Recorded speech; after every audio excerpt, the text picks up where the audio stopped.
Good day dear aspirants. എൻ്റെ പേര് ആതിര. ഏവർക്കും മാസ്റ്റർ കീ അക്കാഡമിയുടെ ഒരു പുതിയ ക്ലാസ്സിലേക്ക് സ്വാഗതം. അപ്പോൾ നമ്മൾ SCERT സീരീസ് സ്റ്റാർട്ട് ചെയ്തായിരുന്നു. പുതിയ SCERTയുമായി ബന്ധപ്പെട്ട ഫിസിക്സ് ചാപ്റ്റേഴ്സ് നമ്മൾ പഠിച്ചുകൊണ്ടിരിക്കുമായിരുന്നു. അങ്ങനെ നമ്മൾ ഓൾറെഡി 9th സ്റ്റാൻഡേർഡിലെ എല്ലാ ചാപ്റ്റേഴ്സും നമ്മൾ ഫിനിഷ് ചെയ്തു. 10th സ്റ്റാൻഡേർഡിലെ ഫസ്റ്റ് ചാപ്റ്റർ ഫിനിഷ് ചെയ്തു. ഇന്ന് നമ്മൾ രണ്ടാമത്തെ ചാപ്റ്ററാണ് കേട്ടോ പഠിക്കുന്നത്. 10th സ്റ്റാൻഡേർഡിലെ രണ്ടാമത്തെ ചാപ്റ്ററാണ് ഇന്നത്തെ ക്ലാസ്സിൽ നമ്മൾ പഠിക്കാൻ പോകുന്നത്. ലെൻസുകളെ പറ്റിയുള്ള ചാപ്റ്ററാണ് ഇന്ന് നമ്മൾ പഠിക്കുന്നത്. So without any delay let's get started. അപ്പോൾ നമ്മുടെ ടെക്സ്റ്റിൽ ഇനിഷ്യലി കൊടുത്തിരിക്കുന്ന ഒരു പിക്ചറാണിത്. ഇവിടെ ഒരു പിക്ചർ കൊടുത്തിട്ടുണ്ട്. ഒരാള് എന്ത് ചെയ്തു? പത്രം വായിക്കുകയാണ്. പത്രം വായിക്കുന്ന സമയത്ത് അദ്ദേഹത്തിന്റെ കയ്യിലൊരു ലെൻസ് പിടിച്ചിട്ടുണ്ട്. ഹാൻഡ് ലെൻസിന്റെ സഹായത്തോടു കൂടിയാണ് അദ്ദേഹം പത്രം വായിക്കുന്നത്. അപ്പൊ ഇങ്ങനെ ഒരു പടം തന്നിരിക്കുന്നതിന്റെ അർത്ഥം ഈ ഒരു പടത്തിലൂടെ നമ്മൾ എന്തിനെ പറ്റി മനസ്സിലാക്കണം? ലെൻസ് എന്താണ്, ലെൻസിനെ പറ്റി കുട്ടികളെ ഒരു അവബോധം നൽകാൻ വേണ്ടി മാത്രമാണ് ഇനിഷ്യലി ഇങ്ങനെ ഒരു പിക്ചർ കൊടുത്തിരിക്കുന്നത്. അപ്പൊ നമുക്കും ലെൻസ് എന്ന് പറഞ്ഞ ടോപ്പിക്ക് കൃത്യമായി മനസ്സിലാക്കിയെടുക്കാം. അല്പം ബുദ്ധിമുട്ടുള്ള ഒരു ടോപ്പിക്കാണ്. നിങ്ങൾ ആദ്യമേ തന്നെ ശ്രദ്ധയോടുകൂടി പഠിക്കുക. എങ്കിൽ മാത്രമേ നമുക്ക് ഈ ഒരു ടോപ്പിക്ക് വ്യക്തമായി പഠിക്കാൻ പറ്റൂ കേട്ടോ. ഓക്കെ, അപ്പൊ നമുക്ക് ലെൻസ് എന്നുള്ള ടോപ്പിക്ക് സ്റ്റാർട്ട് ചെയ്യാം. അപ്പൊ നോക്കിയേ, നമ്മൾ ഇവിടെ കൊടുത്തിരിക്കുന്നു ലെൻസ്. ഇപ്പൊ നമ്മൾ കണ്ടു, ഒന്നാമത്തെ കേസിൽ നിങ്ങൾ കണ്ടു ലെൻസ് എവിടെയാണ് ഉപയോഗിച്ചത്? പത്രവായനയിൽ. പത്രം വായിക്കുന്ന സമയത്ത് നമ്മൾ എന്തുപയോഗിച്ചു? ലെൻസ് ഉപയോഗിച്ചു. മറ്റെവിടെല്ലാം ആണ് ലെൻസുകൾ പ്രയോജനപ്പെടുത്തിയിരിക്കുന്നത്? എഴുതി നോക്കുക. ലെൻസുകൾ ഏതൊക്കെ സിറ്റുവേഷനിൽ യൂസ് ചെയ്യും അത് എഴുതി നോക്കാനാണ് പറഞ്ഞിരിക്കുന്നത്. ഒന്നാമത് ഇവിടെ നൽകിയിരിക്കുന്നത് കളിപ്പാട്ടങ്ങൾ. നമുക്കറിയാം, നമ്മൾ ടോയ്സ് ഒക്കെ ഇല്ലേ, ചെറിയ ചെറിയ കളിപ്പാട്ടങ്ങളിലൊക്കെ ലെൻസുകൾ ഉപയോഗിക്കാറുണ്ട്.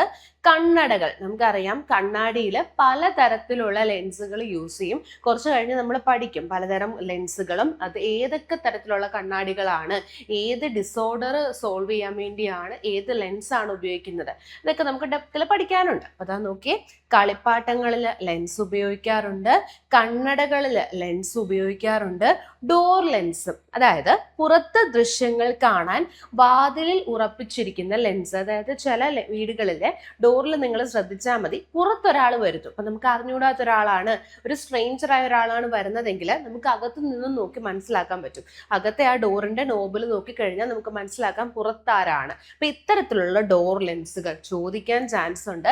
ലെൻസുകൾ ഉപയോഗിക്കുന്ന സന്ദർഭങ്ങൾ ഒന്ന് നോക്കിയേ: കളിപ്പാട്ടങ്ങൾ, കണ്ണടകൾ, ഡോർ ലെൻസ്. ഈ 3 സിറ്റുവേഷനിൽ യൂസ് ചെയ്യും. കൂടാതെ എവിടെ ഉപയോഗിക്കാറുണ്ട്? ഹാൻഡ് ലെൻസുകളിലും ഉപയോഗിക്കാറുണ്ട്. Hand lens. ഓക്കെ, അപ്പോൾ ലെൻസിന്റെ ഉപയോഗങ്ങൾ വളരെ ഇമ്പോർട്ടൻ്റ് ആണ്. ലെൻസുകൾ എവിടെയൊക്കെ ഉപയോഗിക്കും? കാരണം SCERTയുടെ സ്റ്റേറ്റ്മെന്റ് ടൈപ്പ് എങ്ങനെയാണ് വരുന്നത് നമുക്ക് പ്രെഡിക്റ്റ് ചെയ്യാൻ പറ്റത്തില്ല. ഇപ്പൊ പല PSC എക്സാംസിനും SCERT അവർ ഫോളോ ചെയ്യുന്നുണ്ട്. SCERT പുതിയ സയൻസും ഫോളോ ചെയ്യുന്നുണ്ട്, അതുപോലെ തന്നെ സോഷ്യലും ഫോളോ ചെയ്യുന്നുണ്ട്. അപ്പൊ നമുക്ക് ഒരു ക്വസ്റ്റ്യൻ എങ്ങനെ വരും നമുക്ക് പ്രെഡിക്റ്റ് ചെയ്യാൻ പറ്റില്ല. അപ്പൊ അതുകൊണ്ട് നമ്മൾ കൃത്യമായി എല്ലാം തന്നെ നോക്കി പോവുക. അപ്പൊ നമ്മൾ നോക്കിയേ, ലെൻസുകൾ ഉപയോഗിക്കുന്ന സന്ദർഭങ്ങൾ. ഒന്ന്, ഹാൻഡ് ലെൻസിന്റെ സഹായത്താൽ പത്രവായനയ്ക്ക് ഉപയോഗിക്കാം. ഹാൻഡ് ലെൻസിൽ ഉപയോഗിക്കുന്നുണ്ട്. പിന്നെ നമുക്ക് കാണാൻ പറ്റും കളിപ്പാട്ടങ്ങളിൽ ഉപയോഗിക്കുന്നു, കണ്ണടകളിൽ ഉപയോഗിക്കുന്നു, ഡോർ ലെൻസുകളിലൊക്കെ തന്നെ ലെൻസിന്റെ ഉപയോഗം നാം കണ്ടുവരുന്നു. ഓക്കെ, അപ്പൊ ഇനി നമുക്ക് നോക്കാനുള്ളത് ഒരു പരീക്ഷണമാണ്. നമ്മുടെ ടെക്സ്റ്റ് ബുക്കിൽ കൊടുത്തിരിക്കുന്ന ഒരു എക്സ്പെരിമെന്റ് ആണ് ഇവിടെ പറഞ്ഞിരിക്കുന്നത്. ഇതാ ഒന്ന് നോക്കിയേ. സൂര്യപ്രകാശം കനം കുറഞ്ഞ ഒരു ഗ്ലാസ് ഷീറ്റിലൂടെ പേപ്പറിൽ പതിപ്പിക്കുക. എന്തു നിരീക്ഷിക്കുന്നു? നമ്മൾ ഇവിടെ ദാണ്ട് എന്ത് ചെയ്യുന്നു? ഒരു ഗ്ലാസ് ഷീറ്റ് എടുക്കുകയാണ്. ദാണ്ട് കനം കുറഞ്ഞ ഗ്ലാസ് ഷീറ്റാണ് നമ്മൾ എടുക്കുന്നത്. ഇവിടെ നിങ്ങൾക്ക് കാണാൻ പറ്റും, ഇത് ഒരു കനം കുറഞ്ഞ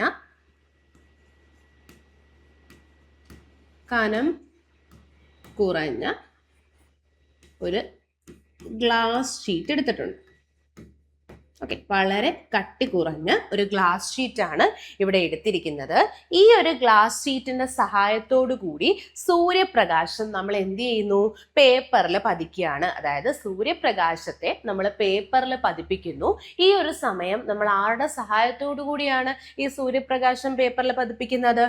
നമ്മളൊരു ഗ്ലാസ് ഷീറ്റ്, കനം കുറഞ്ഞ ഗ്ലാസ് ഷീറ്റ് എടുത്തിട്ട് അതിന്റെ സഹായത്തോടു കൂടി ഗ്ലാസ് ഷീറ്റ് സൂര്യപ്രകാശം വരുന്ന ദിശയിൽ വെക്കുക. അന്നേരം സൂര്യപ്രകാശം പ്രകാശം എന്ത് ചെയ്യും?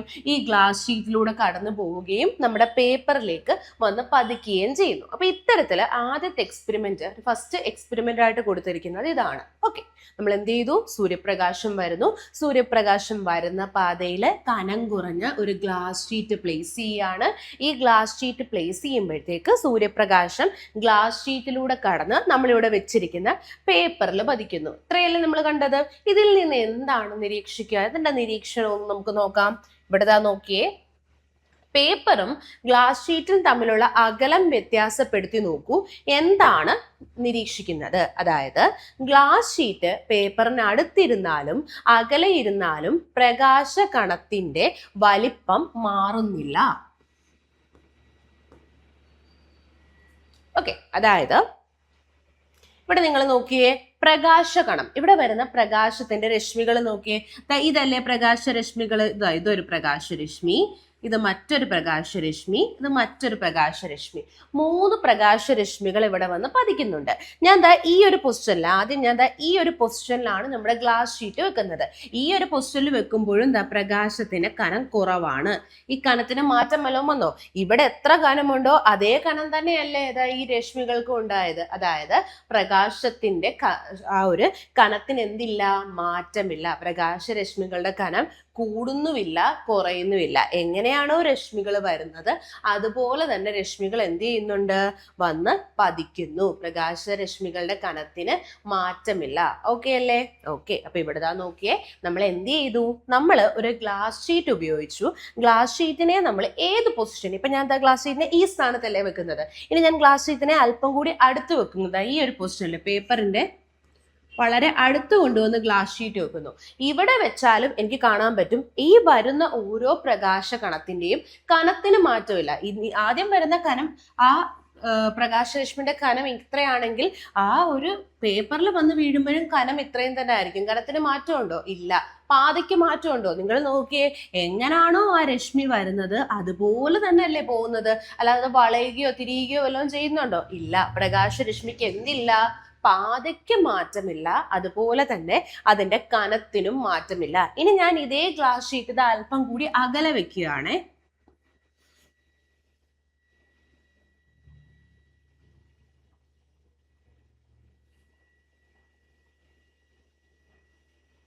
ഓക്കെ, അല്പം കൂടി അകലെ വെക്കുമ്പോഴും എനിക്ക് കാണാൻ പറ്റും ഈ പ്രകാശത്തിന്റെ കനത്തിന് എന്തില്ല?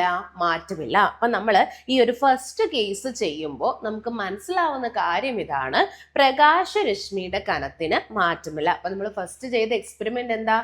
നമ്മൾ എന്ത് ചെയ്തു? ഒരു പേപ്പർ കഷ്ണം എടുത്ത് ഒരു ടേബിളിന്റെ മുകളിൽ വെച്ചു. അതിനുശേഷം ഈ പേപ്പറിലേക്ക് നമ്മൾ സൂര്യപ്രകാശത്തെ പതിപ്പിക്കാൻ പോവുകയാണ്. സൂര്യപ്രകാശം ഈ പേപ്പറിൽ വന്ന് വീഴാൻ ശ്രമിപ്പിക്കുകയാണ്. അപ്പൊ ഈ പേപ്പറിലേക്ക് ഈ സൂര്യപ്രകാശം വന്ന് വീഴുന്ന സമയത്ത് നമുക്ക് കാണാൻ പറ്റും, നമ്മൾ ഒരു ഗ്ലാസ് ഷീറ്റ് വെക്കുകയാണെങ്കിൽ ഗ്ലാസ് ഷീറ്റിലൂടെയാണ് ഈ പ്രകാശം എന്ത് ചെയ്യുന്നത്? നമ്മുടെ പേപ്പറിലേക്ക് വന്ന് പതിക്കുന്നത്. ഗ്ലാസ് ഷീറ്റ് അടുത്ത് വെച്ചാലും അകലെ വെച്ചാലും നമ്മുടെ പ്രകാശത്തിന് കണത്തിന് വല്ല മാറ്റവും ഉണ്ടോ? ഇല്ല. പ്രകാശകണം എങ്ങനെയാണോ അതേ രീതിയിൽ തന്നെ ആയിരിക്കും. അതായത് അതിന്റെ ആ ഒരു കട്ടി അല്ലെങ്കിൽ ആ ഒരു കനത്തിന് എന്തില്ല? മാറ്റമില്ല. ഇതാണ് ഈ ഒരു എക്സ്പെരിമെന്റിലൂടെ മനസ്സിലാവുന്നത്. അതാണ് നമുക്ക് ഇവിടെ പോയിന്റ് ഔട്ട് ചെയ്ത് കൊടുത്തിരിക്കുന്നത്. അതായത് നിങ്ങളോട് ചോദിക്കുന്നത്, പേപ്പറും ഗ്ലാസ് ഷീറ്റും തമ്മിലുള്ള അകലം വ്യത്യാസപ്പെടുത്തി നോക്കൂ, എന്താണ് നിരീക്ഷിക്കുന്നത്? നമ്മൾ ഈ പേപ്പറും ഗ്ലാസ് ഷീറ്റും തമ്മിലുള്ള അകലം കൂട്ടിയാലും കുറച്ചാലും എന്തെങ്കിലും മാറ്റമുണ്ടോ? ഇല്ല. കനത്തിന് എന്തില്ല? മാറ്റമില്ല. പ്രകാശത്തിന്റെ കനത്തിന് എന്തില്ല? മാറ്റമില്ല. പ്രകാശ കണത്തിന്റെ കനത്തിന് മാറ്റമില്ല. നമ്മൾ അടുത്ത് വെച്ചാലും അകലെ വെച്ചാലും പ്രകാശ കണത്തിന്റെ കനത്തിന് എന്തില്ല? മാറ്റമില്ല. ഇതാണ് നമുക്ക് ഫസ്റ്റ് മനസ്സിലാവുന്നത്. നമ്മുടെ ഗ്ലാസ് ഷീറ്റും അതുപോലെ തന്നെ നമ്മുടെ ആ ഒരു പേപ്പർ ഗ്ലാസ് ഷീറ്റും നമ്മുടെ പേപ്പറും അടുത്ത് വെച്ചാലും അകലെ വെച്ചാലും പ്രകാശ കണത്തിന്റെ കനത്തിന്, അതിന്റെ തിക്നെസ്സിന് എന്തില്ല, മാറ്റമില്ല. അതാണ് ഇവിടെ പറയുന്നത്. ഗ്ലാസ് ഷീറ്റ് പേപ്പറിന് അടുത്തിരുന്നാലും അകലെ ഇരുന്നാലും പ്രകാശ കണത്തിന്റെ വലിപ്പത്തിന് മാറ്റമുണ്ടോ? ഇല്ല, വലിപ്പം മാറുന്നില്ല. ഇനി ഇതേ പ്രവർത്തനം റീഡിംഗ് ലെൻസ് ഉപയോഗിച്ച് ചെയ്തു നോക്കൂ. നമ്മൾ നേരത്തെ കണ്ടില്ലേ, പത്രമൊക്കെ വായിക്കാനായിട്ട് ഉപയോഗിക്കുന്ന ഒരു ഹാൻഡ് ലെൻസ് കണ്ടില്ലേ, ഈ ലെൻസ്. ഇതിനെ വിളിക്കുന്ന മറ്റൊരു പേരാണ് റീഡിംഗ് ലെൻസ് കേട്ടോ.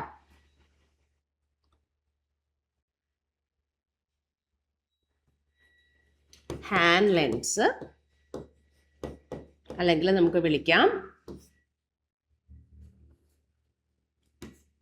Reading lens. ഹാൻഡ് ലെൻസ് അഥവാ reading lens. Okay, reading lens അല്ലെങ്കിൽ ഹാൻഡ് ലെൻസ് എന്നാണ് ഇതിനെ വിളിക്കുന്നത്. അപ്പൊ നമ്മൾ അടുത്ത കേസിൽ ഒരു ലെൻസിന്റെ സഹായത്തോടു കൂടിയാണ് ഉപയോഗിക്കുന്നത്. ഒരു ലെൻസ് ഉപയോഗിക്കുന്നു. അതായത് ഇവിടെ നമ്മൾ ഒരു പേപ്പർ എടുക്കുന്നു. പേപ്പറിലേക്ക് ഇതുപോലെ തന്നെ പ്രകാശരശ്മികളെ പതിപ്പിക്കാനായിട്ട് നമ്മൾ നേരത്തെ ഒരു ഗ്ലാസ് ഷീറ്റ് ഉപയോഗിച്ചു, കനം കുറഞ്ഞ ഗ്ലാസ് ഷീറ്റ് ഉപയോഗിച്ചു. ഇത്തവണ നമ്മൾ ആരെയാണ് ഉപയോഗിക്കുന്നത്? റീഡിംഗ് ലെൻസിനെയാണ് ഉപയോഗിക്കുന്നത്. ഇതൊരു റീഡിംഗ് ലെൻസ് ആണ്.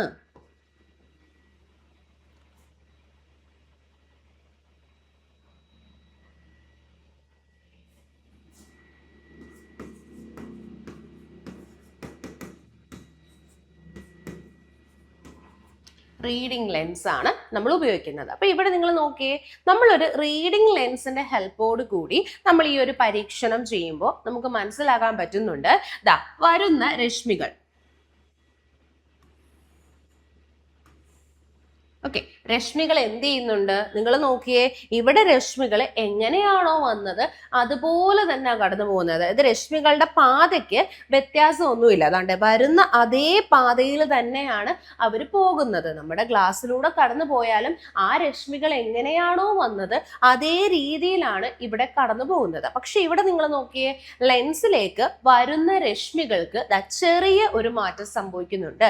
വരുന്ന രശ്മികൾ നിങ്ങൾക്ക് കാണാൻ പറ്റും, ഈ ഒരു നമ്മുടെ ലെൻസിലൂടെ കടന്നു പോയി കഴിയുമ്പോൾ രശ്മികളെല്ലാം ഒരു പോയിന്റിലേക്ക് വന്ന് വീഴുന്നത് കണ്ടോ? ഇവരെല്ലാരും കൂടെ എന്ത് ചെയ്യുന്നു? അതിന്റെ സൈസിന് മാറ്റം വരുന്നു. ഇങ്ങനെ വന്ന ആള് നേരെ പോകുമെന്ന് നമ്മൾ പ്രതീക്ഷിച്ചു അല്ലെ? ഇങ്ങനെ വരുന്ന ആള് നമ്മൾ വിചാരിക്കും നേരെ പോകും. ഇല്ല, അവര് ചരിഞ്ഞ് വേറൊരു പാതയാണ് പിന്തുടർന്നത്. ഓക്കെ, അപ്പൊ ഈ രശ്മികളെല്ലാം തന്നെ ഒരു പോയിന്റിലേക്ക് കേന്ദ്രീകരിക്കുന്നതായിട്ട് കാണാൻ പറ്റും. ഇതാണ് രണ്ടാമത്തെ പരീക്ഷണത്തിൽ നിന്ന് നമുക്ക് മനസ്സിലായത്. അതായത് നമ്മളൊരു റീഡിംഗ് ലെൻസിന്റെ സഹായത്തോടു കൂടി പ്രകാശരശ്മികളെ ഒരു പേപ്പറിൽ പതിക്കാൻ അനുവദിച്ചു കഴിഞ്ഞാൽ ഈ രശ്മികളെല്ലാം തന്നെ ഒരു പർട്ടിക്കുലർ പോയിന്റിലേക്ക് വന്ന് ചേരുന്നതായിട്ട് കാണാം. ഇവിടെ അങ്ങനാണോ കണ്ടേ? അല്ല, രശ്മികൾ എങ്ങനാണോ വന്നത് അതുപോലെ തന്നെയാണ് ഈ ഒരു പരീക്ഷണത്തിൽ പോയത്. ഇവിടെ അങ്ങനാണോ? അല്ല, രശ്മികൾ എങ്ങനാണോ വരുന്നത് ഇവരെല്ലാരും കൂടെ ഒരു പർട്ടിക്കുലർ പോയിന്റിലേക്ക് കൂടിച്ചേരുന്നതാണ് കാണാൻ പറ്റുന്നത്. അപ്പൊ നമുക്കിതൊന്ന് നോക്കാം.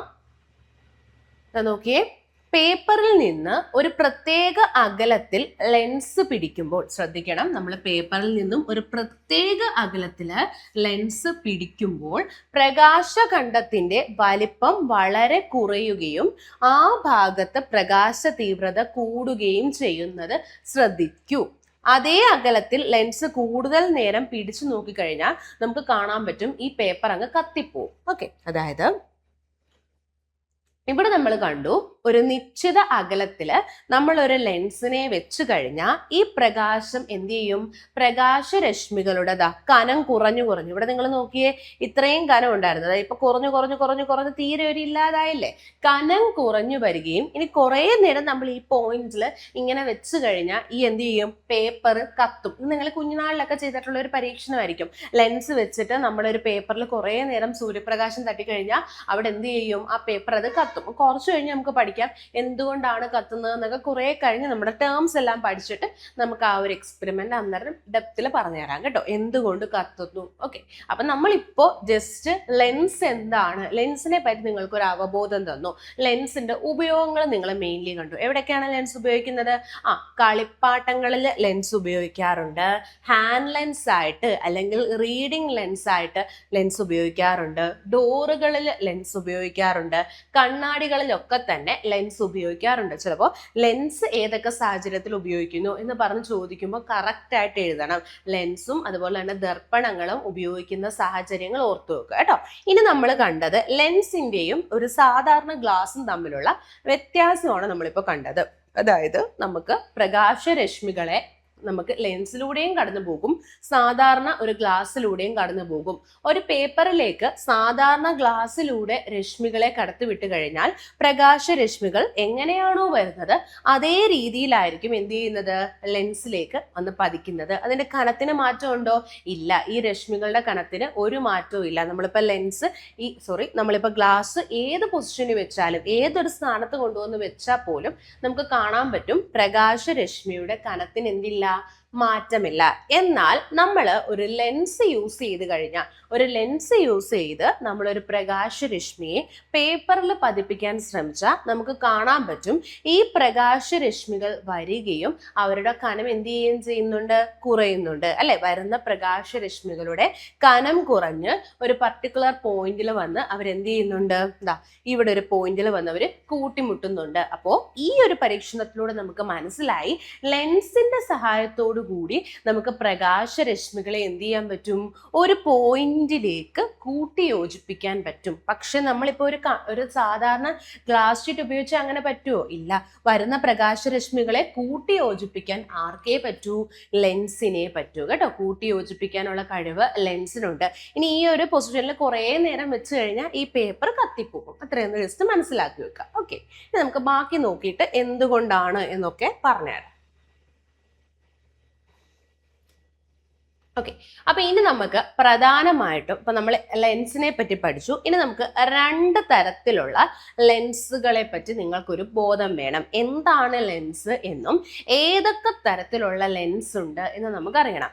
ലെൻസുകൾ പൊതുവേ നമ്മൾ രണ്ട് രീതിയിലാണ് പറയാറുള്ളത്.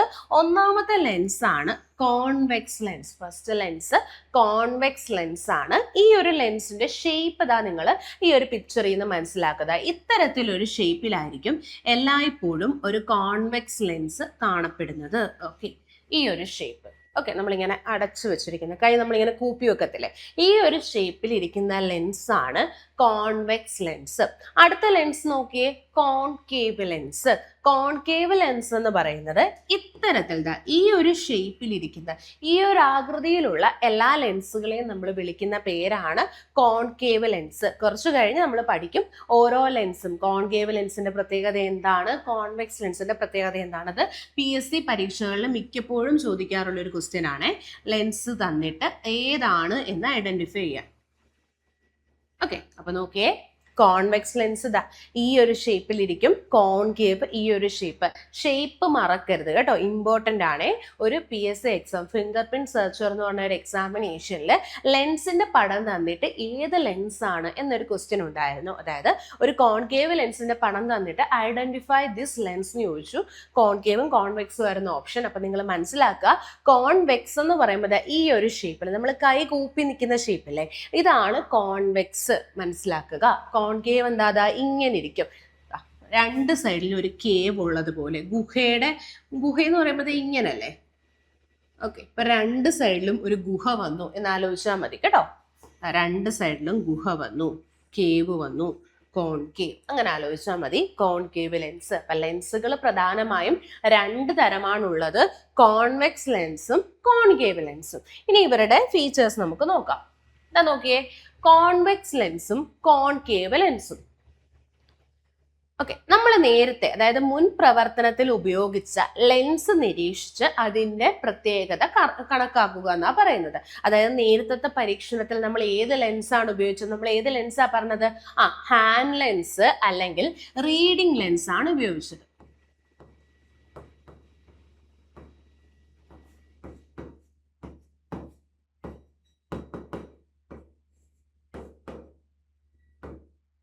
ഓക്കെ, നമ്മളൊരു ഹാൻഡ് ലെൻസ് അഥവാ റീഡിംഗ് ലെൻസ് ആണ് നേരത്തെ ഉപയോഗിച്ചത്. ഇനി ഈ ലെൻസിന്റെ പ്രത്യേകതകൾ നമുക്ക് നോക്കാം. നമ്മൾ ഈ കോമൺലി യൂസ് ചെയ്യുന്ന ലാബുകളിലായാലും നമ്മൾ പണ്ട് സ്കൂളിൽ നിങ്ങൾ +1 +2 സയൻസ് എടുത്തവര് പരീക്ഷണങ്ങൾ ചെയ്തിട്ടുണ്ടായിരിക്കും, മിററും ലെൻസിന്റെയും പരീക്ഷണങ്ങൾ. അപ്പോഴും നമ്മൾ എപ്പോഴും ചെയ്യുന്ന ലെൻസ് കോൺവെക്സ് ആണ് കേട്ടോ. അപ്പൊ കോൺവെക്സ് ലെൻസിന്റെ പ്രത്യേകതകളാണ് ഇപ്പൊ പറയാൻ പോകുന്നത്. ശ്രദ്ധിക്കുക.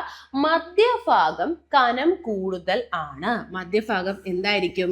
കനക്കൂടുതലായിരിക്കും. അതായത് നമ്മൾ ഈ ഒരു ലെൻസ് എടുത്ത്, ലെൻസ് ഇങ്ങനെ ഒരു വട്ടത്തിലായിരിക്കും ഇരിക്കുന്നത്. ഇങ്ങനെ വട്ടത്തിലിരിക്കുന്ന ലെൻസ് എടുത്ത് നമ്മൾ പിടിച്ചു നോക്കുമ്പോൾ നമുക്ക് കാണാൻ പറ്റും, നടുക്ക് അതിന്റെ സെന്റർ പോർഷനിൽ നല്ല കട്ടിയായിരിക്കും, മധ്യഭാഗം കട്ടിയായിരിക്കും. പക്ഷെ അരികുകൾ, അതിന്റെ അരികിൽ പിടിച്ച എന്തായിരിക്കും?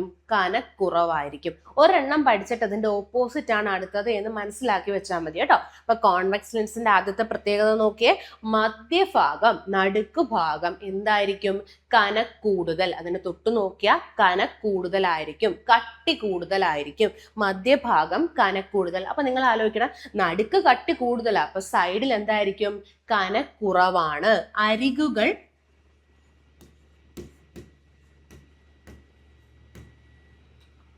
കനം കുറവാണ്. അരികുകൾക്ക് എന്ത് കുറവാണ്? കനം കുറവാണ്. ഓക്കെ, മധ്യഭാഗത്ത് കനക്കൂടുതലാണ്, അരികുകൾക്ക് കനം കുറവാണ്. ഓക്കെ അല്ലേ? വസ്തുക്കളെ വലുതാക്കി കാണിക്കുന്നു. അപ്പൊ കോൺവെക്സ് ലെൻസ് നിങ്ങൾ എപ്പോഴും ഓർക്കണം, ആ ലെൻസും ദർപ്പണവും ഓപ്പോസിറ്റ് ആയിട്ടാണ്. ഓക്കെ, നമ്മൾ കോൺവെക്സ് ലെൻസ് എന്ന് പറഞ്ഞാൽ അത് എന്തിനു തുല്യമായിരിക്കും? കോൺകേവ് ദർപ്പണത്തിന് തുല്യമായിരിക്കും. ഓർത്തു വെക്കുക, convex lens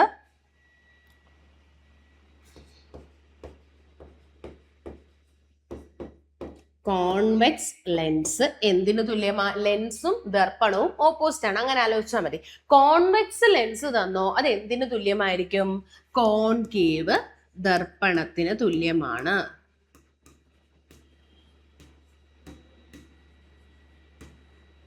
convex lens concave ദർപ്പണത്തിന് തുല്യമാണ്. ഇനി കോൺകേവ് ലെൻസ് എന്തിനു തുല്യമായിരിക്കും? കോൺകേവ് ആണെങ്കിൽ അതിന്റെ ഓപ്പോസിറ്റ് എന്താണ്? കോൺവെക്സ്.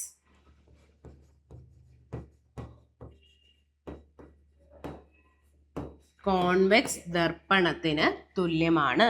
ഓക്കെ, മനസ്സിലായോ?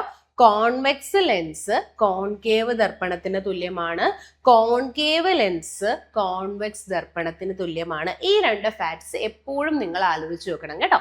അപ്പൊ നമ്മൾ ഇപ്പൊ കോൺവെക്സ് ലെൻസിനെ പറ്റിയല്ലേ പഠിക്കുന്നത്. അപ്പൊ നമ്മുടെ കോൺകേവ് ദർപ്പണം ആലോചിച്ച് നോക്കിയേ.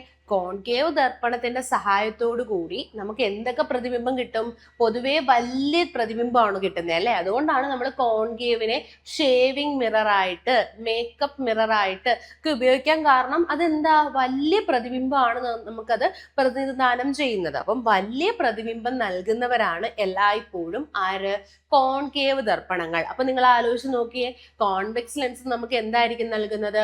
വലിയൊരു പ്രതിബിംബമായിരിക്കും, ലാർജ് ഇമേജ് ആയിരിക്കും നൽകുന്നത്. അപ്പൊ നോക്കിയേ, വസ്തുക്കളെ വലുതാക്കി കാണിക്കുന്നു. ഈ 3 പോയിന്റ് വളരെ ഇമ്പോർട്ടന്റ് ആണ് കേട്ടോ. കോൺവെക്സ് ലെൻസിന്റെ 3 പോയിന്റുകൾ ജസ്റ്റ് ഒന്ന് പറഞ്ഞേ. അരികുകൾ പിടിച്ചു നോക്കുമ്പം അരികിന് കനം കുറവാണ്. അപ്പൊ മധ്യഭാഗം എന്തായിരിക്കും?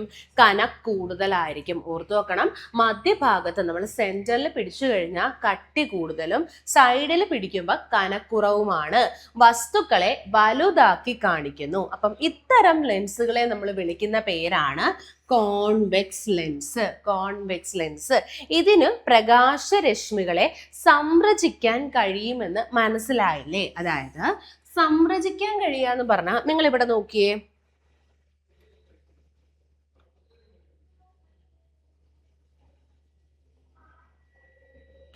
ഇവിടെ നമ്മൾ നോക്കിയേ, നമ്മൾ നേരത്തെ കണ്ടു റീഡിംഗ് ലെൻസ് എന്ത് ലെൻസിന് ഉദാഹരണമാണ്. നമ്മൾ SCERT ബൈ ഹാർട്ട് ചെയ്ത് പഠിക്കണം. അതുകൊണ്ടാണ് ഇതിനകത്തുള്ള ഓരോ സ്ലൈഡും ഓരോ ആക്ടിവിറ്റിയും നമ്മൾ ഇൻക്ലൂഡ് ചെയ്യുന്നത്. കാരണം നിങ്ങൾ ചുമ്മാതെ പഠിച്ചാൽ നിങ്ങൾക്ക് ഇത് മനസ്സിലായില്ല. ഇപ്പോൾ ഒരു ആക്ടിവിറ്റി കണ്ട് പഠിക്കുമ്പോൾ നിങ്ങൾക്ക് ചെറിയ കുട്ടികൾ പഠിക്കുന്ന പോലെ തന്നെ നിങ്ങൾക്ക് മനസ്സിലാവും, ഇതുകൊണ്ടാണ് ഈ ഒരു കാര്യം നടന്നത്. അപ്പൊ നമുക്ക് ഇത്രയും കൂടി ഇൻട്രസ്റ്റിംഗ് ആയിട്ട് ഓർത്തു വെക്കാൻ പറ്റും. അപ്പൊ ഇവിടെ നിങ്ങൾ നോക്കിയേ, നമ്മൾ കണ്ടു റീഡിംഗ് ലെൻസ് എന്ത് ലെൻസിന് ഉദാഹരണമാണ്? റീഡിംഗ് റീഡിംഗ് ലെൻസ് അല്ലെങ്കിൽ ഹാൻഡ് ലെൻസ് എന്ത് ലെൻസാണ്? കോൺവെക്സ് ലെൻസ് ആണ്. ഇവിടെ നിങ്ങൾ നോക്കിയേ, ഈ വരുന്ന പ്രകാശരശ്മികൾ എന്തിലൂടെയാണ് കടന്നു പോകുന്നത്? ദാ ഒരു കോൺവെക്സ് ലെൻസിലൂടെ കടന്നു പോകുന്നു. അത് എന്താ വേറെ രീതിയിൽ വരച്ചു കാണിക്കാം.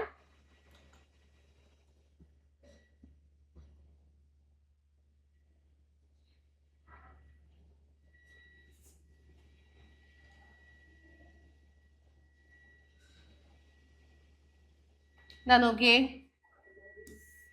കുറെ പ്രകാശരശ്മികള് എന്ത് ചെയ്യുന്നു? കോൺവെക്സ് ലെൻസിലൂടെ കടന്നു പോകും. നമ്മൾ എങ്ങനെയാ കോൺവെക്സിനെ പറഞ്ഞത്? ഇങ്ങനെ കൈ കൂപ്പി വെച്ചിരിക്കുന്നതാണ് കോൺവെക്സ് ലെൻസിന്റെ ഷേപ്പ്. ഇതാണ് ഇത്തരത്തിലുള്ള ഒരു കോൺവെക്സ് ലെൻസിലൂടെ കടന്നു പോകുവാണേ. പ്രകാശരശ്മികള് കോൺവെക്സ് ലെൻസിലൂടെ കടന്നു പോകുന്നു. കടന്നു പോയതിന് ശേഷം നമുക്ക് കാണാൻ പറ്റും ഇവരെല്ലാം ഒരു പോയിന്റിലേക്ക് കൂടിച്ചേരുന്നു. അതല്ലേ നമ്മളിവിടെ കണ്ടത്? വരുന്ന ഒരുപാട് പ്രകാശരശ്മികൾ നമ്മുടെ ലെൻസിലേക്ക് വന്ന് പതിക്കുകയാണ്. ഈ ലെൻസിലേക്ക് വന്ന് പതിക്കുമ്പോൾ ഇവരെല്ലാവരും ദാണ്ടെ ഒരു പർട്ടിക്കുലർ പോയിന്റിലേക്ക് കൂടിച്ചേരുന്നു. എല്ലാ രശ്മികളും ഒരു പോയിന്റിലേക്ക് കൂടിച്ചേരുന്നു. അങ്ങനല്ലേ കണ്ടേ? അപ്പൊ ഇങ്ങനെ ഏതെങ്കിലും ഒരു ലെൻസ് എല്ലാ രശ്മികളെയും ഒരു പോയിന്റിലേക്ക് കേന്ദ്രീകരിക്കുന്നു. ഈ ഒരു പ്രതിഭാസത്തെ നമ്മൾ വിളിക്കുന്നതാണ് സംവ്രജനം.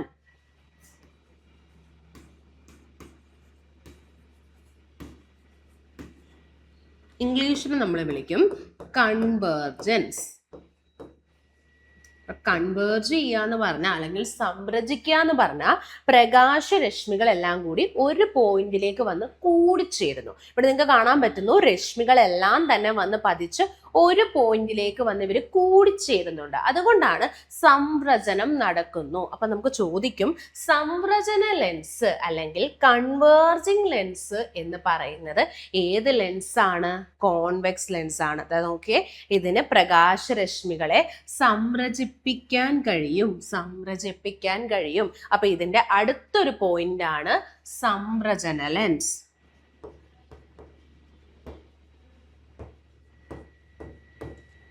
ഓക്കെ അല്ലേ? അപ്പോൾ നമ്മളിപ്പോൾ പഠിച്ച ടോപ്പിക് എന്ന് പറയുന്നത് ലെൻസ് ആണ്. ലെൻസിന്റെ ഒരു പ്രോപ്പർട്ടി, ലെൻസിനെ പറ്റി നമ്മൾ തുടക്കത്തിൽ പഠിച്ചു.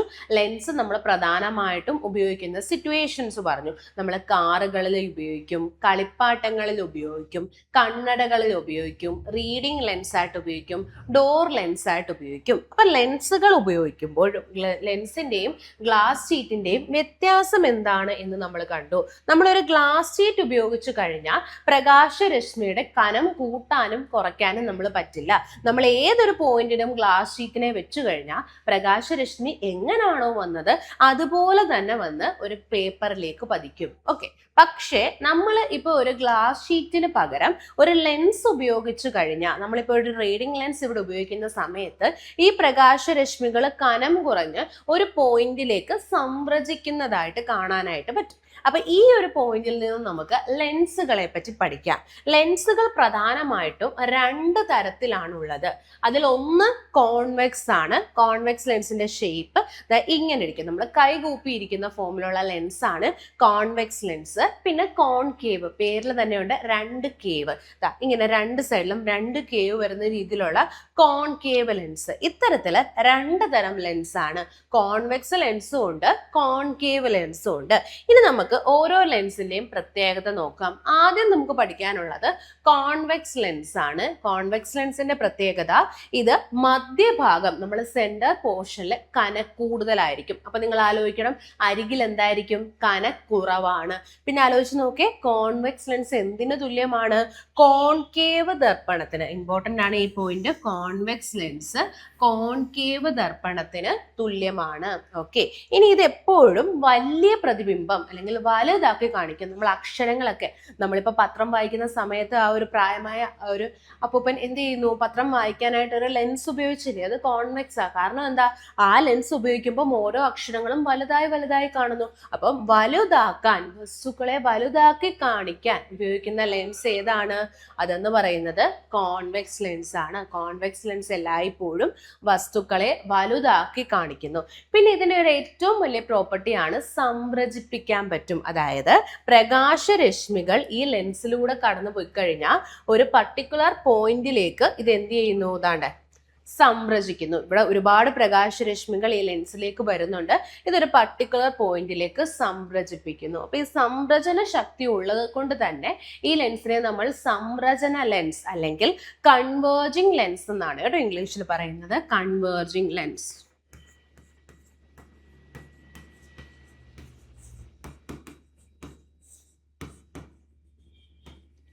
കൺവേർജിങ് ലെൻസ് എന്ന പേരിലാണ് ഇത് അറിയപ്പെടുന്നത്. ഓക്കെ അല്ലേ? ഓക്കെ ആണ്. ഓക്കെ, ഇനി നമുക്ക് അടുത്തൊരു ലെൻസിനെ പറ്റി നോക്കാം. അപ്പൊ നമ്മൾ ഓൾറെഡി കോൺവെക്സ് കണ്ടു. ഇനി നമുക്ക് കോൺകേവ് ലെൻസ്. കോൺകേവ് ലെൻസ് എങ്ങനെയായിരിക്കുന്നത്? ഞാൻ നിങ്ങളോട് പറഞ്ഞു കോൺകേവിന്റെ പ്രത്യേകത രണ്ട് സൈഡിലും കേവ് ഉണ്ട്. ഇങ്ങനെ ഒരു കേവ്, ഇങ്ങനെ ഒരു കേവ്. ഇതാണ് കോൺകേവ് ലെൻസ്. രണ്ട് സൈഡിലും കേവ് ഉണ്ട്. Concave lens. ഇതിന്റെ പ്രത്യേകത മധ്യഭാഗം കനക്കുറവ്. നമ്മൾ നേരത്തെ കണ്ടു, ഞാൻ പറഞ്ഞു കോൺവെക്സ് പഠിച്ചാൽ മതി, അതിന്റെ ഓപ്പോസിറ്റ് ആണ് കോൺകേവ് എന്നോർത്താൽ മതി. മധ്യഭാഗം കനക്കുറവ്. ഇതിന്റെ മധ്യഭാഗത്തിന് കനക്കുറവായിരിക്കും. ഇതെപ്പോഴും ഇതിന്റെ സൈഡുകളിൽ എന്താണ്? കനക്കുറവാണ്. അപ്പൊ നിങ്ങൾ ആലോചിച്ച് നോക്കിയ സൈഡുകളിലെ മധ്യഭാഗത്ത് സെന്ററിൽ കനക്കുറവ്. അതിന്റെ സെന്റർ പോർഷൻ നമ്മൾ തൊട്ട് നോക്കിക്കഴിഞ്ഞാൽ കനം വളരെ കുറവായിരിക്കും. ഇങ്ങനെയാണ് കുട്ടികൾ കോൺകേവ് ആണോ കോൺവെക്സ് ആണോ എന്ന് തിരിച്ചറിയുന്നത്. ആ കോൺകേവ് ലെൻസിന്റെ പ്രത്യേകത നടുക്ക് ഭയങ്കരമായിട്ടും കനം കുറഞ്ഞിരിക്കും. അപ്പൊ അരികുകൾക്ക് എന്തായിരിക്കും? കനം കൂടുതലായിരിക്കും. അരികുകൾ കനം കൂടുതൽ. അരികുകൾക്ക് കനക്കൂടുതലാണ്. മധ്യഭാഗത്തിന് കനക്കുറവാണ്, അരികുകൾക്ക് എന്ത് കൂടുതലാണ്? കനക്കൂടുതലാണ്. ഓർത്തു വെക്കണം കേട്ടോ. മധ്യഭാഗം കനക്കുറവ്, അരികുകൾ കനക്കൂടുതൽ. ഇത് എന്ത് തരം ലെൻസ് ആയിരിക്കും? നിങ്ങൾ ആലോചിച്ച് നോക്കിയേ. കോൺകേവ് ലെൻസ് ഏത് ദർപ്പണത്തിന് തുല്യമാണ്? കോൺകേവ് ആണെങ്കിൽ ഓപ്പോസിറ്റ്. ഇതാണ് കോൺവെക്സ് ദർപ്പണത്തിന്. നോക്കിയേ, കോൺവെക്സ് ദർപ്പണത്തിന് തുല്യമാണ്. നിങ്ങൾ ആലോചിച്ച് നോക്കിയേ, നമ്മളൊരു കോൺവെക്സ് ദർപ്പണത്തിൽ വലിയ പ്രതിബിംബമാണോ കിട്ടുന്നത്, ചെറിയ പ്രതിബിംബമാണോ കിട്ടുന്നത്? ചെറിയ പ്രതിബിംബമായിരിക്കും. അപ്പൊ ഇത് നൽകുന്ന എന്തായിരിക്കും? ചെറിയ പ്രതിബിംബമാണ്.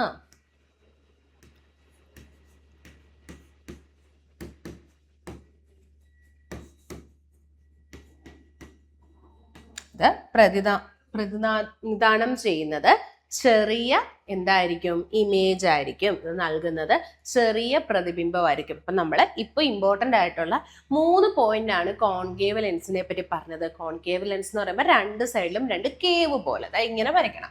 കോൺകേവ് ലെൻസ് ഇത്തരത്തിലുള്ള ലെൻസുകളാണ് കോൺകേവ് ലെൻസ്. നടുക്ക് ഭാഗത്തിന് എന്തായിരിക്കും? കനക്കുറവാണ്. എന്നാൽ സൈഡുകളിൽ എന്തായിരിക്കും? കനക്കൂടുതലായിരിക്കും. പിന്നെ ഓർക്കുക, കോൺകേവ് ലെൻസ് കോൺവെക്സ് ദർപ്പണത്തിന് തുല്യമാണ്. നമ്മുടെ വണ്ടിയിലൊക്കെ ഉപയോഗിക്കുന്ന കണ്ണാടിയില്ലേ, അതിനകത്ത് എപ്പോഴും നമ്മൾ എന്ത് ചെയ്യുന്നു? വസ്തുവിനെ ചെറുതായിട്ട് കാണുന്നു. ചെറിയ പ്രതിബിംബമാണ് ഇത്തരത്തിലുള്ള കോൺകേവ് ലെൻസുകൾ നമുക്ക് പ്രതിനിധാനം ചെയ്യുന്നത്. ചെറിയ പ്രതിബിംബമാണ് ഇവർ നൽകുന്നത്. ഇനി നമുക്ക് ഇതിനെ പറ്റിയുള്ള ബാക്കി പോയിന്റ്സ് ഒന്ന് നോക്കാം. ഇത്തരം ലെൻസ് ഉപയോഗിച്ച് ഒരു കടലാസ് കഷ്ണം കത്തിക്കാൻ ശ്രമിച്ചു നോക്കൂ, സാധ്യമാകുന്നുണ്ടോ? അതായത് നമ്മൾ നേരത്തെ കണ്ടു കോൺവെക്സ് ലെൻസ് ഉപയോഗിച്ചു കഴിഞ്ഞാൽ അവരുടെ പ്രത്യേകത, അവർക്ക് ഈ വരുന്ന രശ്മികളെ എല്ലാം ഒരു പോയിന്റിലേക്ക് സംരചിക്കാൻ പറ്റും അല്ലെ? നമ്മൾ നേരത്തെ കണ്ടു, ഇതാ ഒരു കോൺവെക്സ് ലെൻസ് എടുക്കുന്നു, ഇതിലേക്ക് കുറെ രശ്മികൾ വരികയാണ്. ഈ രശ്മികളെല്ലാം തന്നെ ഒരു പോയിന്റിലേക്ക് സംരചിക്കുന്നതായിട്ട് നമുക്ക് കാണാൻ പറ്റും. ഇവരെല്ലാവരും കൂടെ ഒരു പോയിന്റിലേക്ക് കൂടിച്ചേരുന്നതായിട്ട്, സംരചിക്കുന്നതായിട്ട് കാണാം. അപ്പൊ ഇത്തരത്തിലൊരു സംരചന ശക്തി ആർക്കില്ല? നമ്മൾ ഇപ്പൊ എടുക്കുന്ന കോൺകേവ് ലെൻസിനില്ല. കോൺവെക്സ് ലെൻസുകൾക്ക് സംരചിപ്പിക്കാൻ പറ്റും, പക്ഷേ ആർക്ക് പറ്റില്ല? കോൺകേവ് ലെൻസിന് എന്ത് ചെയ്യാൻ പറ്റില്ല? പ്രകാശരശ്മികളെ സംരചിപ്പിക്കാൻ കഴിയുന്നില്ല. ഇതാരാണ്?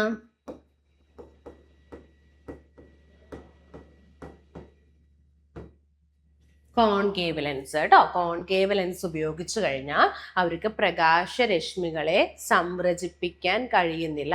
അവർക്ക് എല്ലാ പ്രകാശരശ്മികളെയും ഒരു പർട്ടിക്കുലർ പോയിന്റിലേക്ക് കോൺസെൻട്രേറ്റ് ചെയ്യാൻ, എല്ലാത്തിനെയും ഒരു പോയിന്റിലേക്ക് സംരചിപ്പിക്കാൻ കഴിയുന്നില്ല. പ്രകാശരശ്മികളെ സംരചിപ്പിക്കാൻ കഴിയുന്നില്ല എന്ന് മനസ്സിലാക്കുക. അപ്പൊ നമ്മൾ നമ്മൾ നേരത്തെ കണ്ടു കോൺവെക്സ് ലെൻസ് ഉപയോഗിച്ചപ്പോൾ എല്ലാ രശ്മികളും ഒരു പോയിന്റിലേക്ക് സംരചിച്ചു. അങ്ങനെയാണെങ്കിൽ കോൺകേവിന്റെ പ്രത്യേകത എന്താ?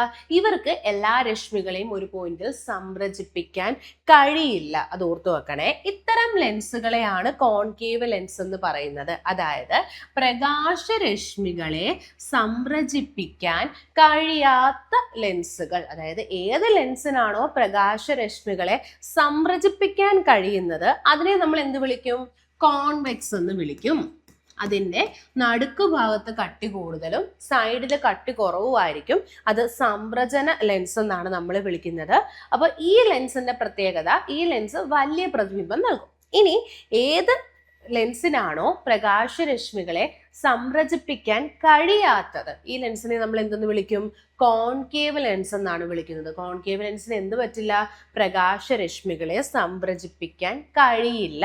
ഓക്കെ, അത്തരം ലെൻസുകളാണ് കോൺകേവ് ലെൻസുകൾ. ഇതിന്റെ നടുക്ക് ഭാഗത്തിന് കട്ടി കുറവും സൈഡിന് കനക്കൂടുതലുമായിരിക്കും. ഇവർ പൊതുവെ ചെറിയ പ്രതിബിംബമാണ് നൽകുന്നത്. നോക്കിയേ, കോൺകേവ് ലെൻസുകളുടെയും കോൺവെക്സ് ലെൻസുകളുടെയും പ്രത്യേകതകൾ ഒന്ന് പട്ടികപ്പെടുത്താനാണ് പറയുന്നത്. ഇവരെ നമ്മൾ കണ്ടു സംരചിപ്പിക്കാൻ പറ്റും. ഇവർക്ക് സംരചിപ്പിക്കാൻ കഴിയില്ല എന്ന് പറയുമ്പം ഇത് വിഭ്രജന ലെൻസ് എന്നാണ് കേട്ടോ നമ്മൾ പറയുന്നത്.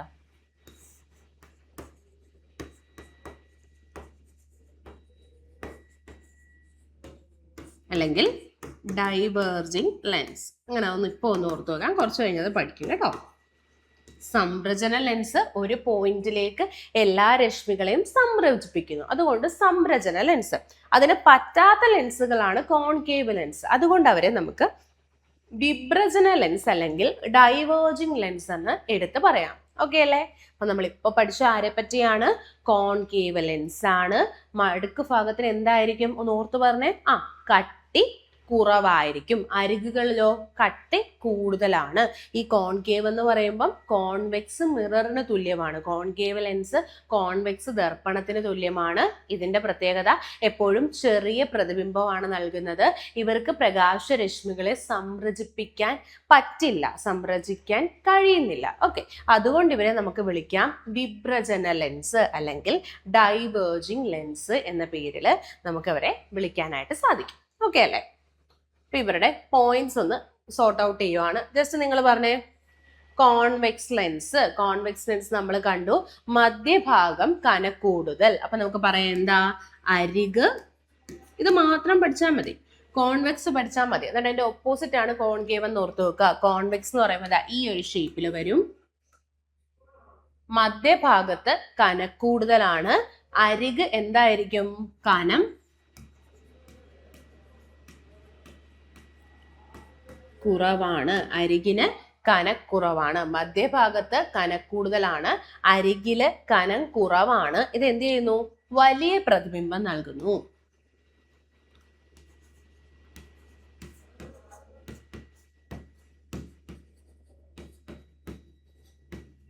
ഓക്കെ, ഇനി കോൺവെക്സ് എന്ന് പറഞ്ഞാൽ ഇനി അടുത്ത പോയിന്റ് നമുക്ക് എന്ന് പറയാം. ഇത് എന്ത് മിററിന് തുല്യമാണ്? കോൺകേവ് ദർപ്പണത്തിന് തുല്യം.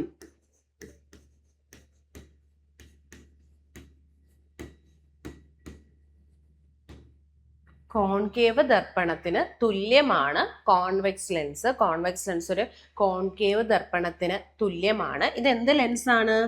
സംരചന ലെൻസാണ്.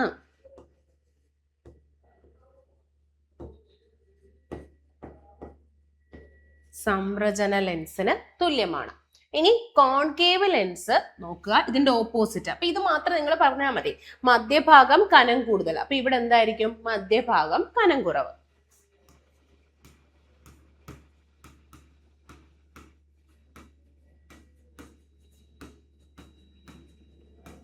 അരിക് കനം കുറവാണ്. അപ്പൊ ഇവിടെ എന്ത് വരും? അതിന്റെ ഓപ്പോസിറ്റ്. അരിക് കനം കൂടുതലാണ്. വലിയ പ്രതിബിംബം. അപ്പൊ അടുത്ത കേസിൽ എന്ത് വരും? അതിന്റെ ഓപ്പോസിറ്റ് കണ്ടീഷൻ എന്ന് പറയുമ്പോൾ ചെറിയ പ്രതിബിംബം.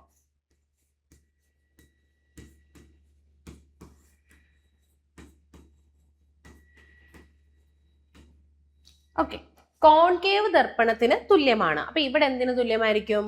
കോൺവെക്സ് ദർപ്പണം.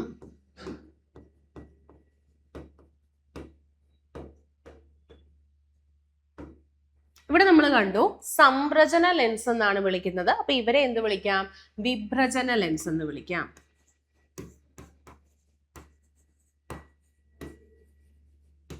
പിക്ചർ ഇതാ ഇങ്ങനെ ഇരിക്കും.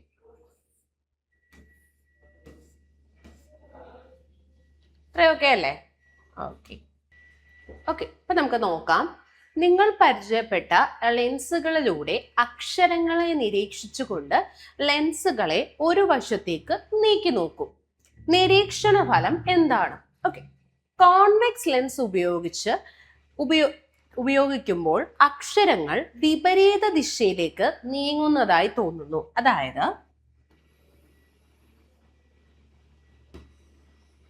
നമ്മളോട് കോൺകേവ് കോൺവെക്സ് ലെൻസിനെ അറിയാനുള്ള മാർഗങ്ങൾ ഏതൊക്കെ എന്ന് ചോദിച്ചു കഴിഞ്ഞാൽ, നമ്മുടെ ഇപ്പോൾ ഒരു ലെൻസ് തന്നിട്ട് നമ്മൾ തൊട്ടു നോക്കിയാൽ നമുക്കറിയാം നടുക്ക് ഭാഗം കട്ടി കൂടുതലാണെങ്കിൽ എന്ത് ലെൻസ്? കോൺവെക്സ്. നടുക്ക് കട്ടി കുറവാണെങ്കിലോ കോൺകേവ്. ഇത് നമ്മൾ കണ്ടതാണല്ലേ. നടുക്ക് കട്ടി കൂടുതലാണെങ്കിൽ കോൺവെക്സ്, കട്ടി കുറവാണെങ്കിൽ കോൺകേവ്. ഇങ്ങനെ കോൺവെക്സും കോൺകേവും തിരിച്ചറിയാം എന്ന് നമ്മൾ ഓൾറെഡി പഠിച്ചിട്ടുണ്ട്. ഇനി നിങ്ങളോട് പറയുകയാണ് അക്ഷരങ്ങളുടെ ചലനം വെച്ചിട്ട് കോൺകേവും കോൺവെക്സ് ലെൻസിനെയും തിരിച്ചറിയാൻ പറഞ്ഞാൽ, കോൺവെക്സ് ലെൻസ് ഉപയോഗിക്കുമ്പോൾ അക്ഷരങ്ങൾ വിപരീത ദിശയിലേക്ക് പോകും. അതായത് നമ്മൾ ലെൻസ് ഇപ്പം നമ്മളൊരു ലെൻസ് എടുത്തിട്ട് ഇടത്തോട്ട് നീക്കുകയാണെങ്കിൽ, ഒരു കോൺവെക്സ് ലെൻസ് എടുക്കുന്നു, ലെൻസ് ഇടത്തോട്ട് നീക്കിയാൽ അക്ഷരം എന്ത് ചെയ്യും? വലത്തോട്ടായിരിക്കും നീങ്ങുന്നത്. ലെൻസ് ഇടത്തോട്ട് നീക്കിക്കഴിഞ്ഞാൽ അക്ഷരം എന്ത് ചെയ്യും? വലത്തോട്ട് നീങ്ങും. ലെൻസുകൾ ഇടത്തോട്ടാണ് നമ്മൾ നീക്കുന്നതെങ്കിൽ അക്ഷരങ്ങൾ വലത്തോട്ടായിരിക്കും നീങ്ങുന്നത്. ഓർത്ത് നോക്കണേ, ഒരു കോൺവെക്സ് ലെൻസ് നമ്മൾ ഇടത്തോട്ട് നീക്കിക്കഴിഞ്ഞാൽ അക്ഷരം വലത്തോട്ട്. ഇനി കോൺവെക്സ് ലെൻസ് വലത്തോട്ടാണെങ്കിലോ അക്ഷരം ഇടത്തോട്ട്. അതായത് കോൺവെക്സ് ലെൻസ് എല്ലായ്പ്പോഴും നമ്മൾ ആ ഒരു നീക്കുന്നത് ചലിക്കുന്ന ദിശയ്ക്ക് എതിർ ദിശയിലായിരിക്കും അക്ഷരങ്ങൾ സഞ്ചരിക്കുന്നത്. അതായത് ലെൻസ് ഇടത്തോട്ട് പോയാൽ അക്ഷരം വലത്തോട്ട്, ലെൻസ് വലത്തോട്ട് പോയാൽ അക്ഷരം ഇടത്തോട്ട്. അതായത് എപ്പോഴും ലെൻസും അക്ഷരങ്ങളും വിപരീത ദിശയിലായിരിക്കും. ലെൻസ് മൂവ് ചെയ്യുന്നതിൻ്റെ വിപരീത ദിശയിലായിരിക്കും അക്ഷരങ്ങൾ നീങ്ങുന്നത്. കോൺവെക്സ് ലെൻസിനെയും കോൺകേവ് ലെൻസിനെയും തിരിച്ചറിയാനുള്ള മാർഗം ഏതാണ്? അപ്പൊ നമ്മൾ കണ്ടു കോൺവെക്സ് ലെൻസിന്റെ കേസിൽ ലെൻസ് ഇടത്തോട്ട് പോയാൽ അക്ഷരം വലത്തോട്ട് പോകും. എന്നാൽ ഒരു കോൺകേവ് ലെൻസ് ആണ് ഉപയോഗിക്കുന്നതെങ്കിൽ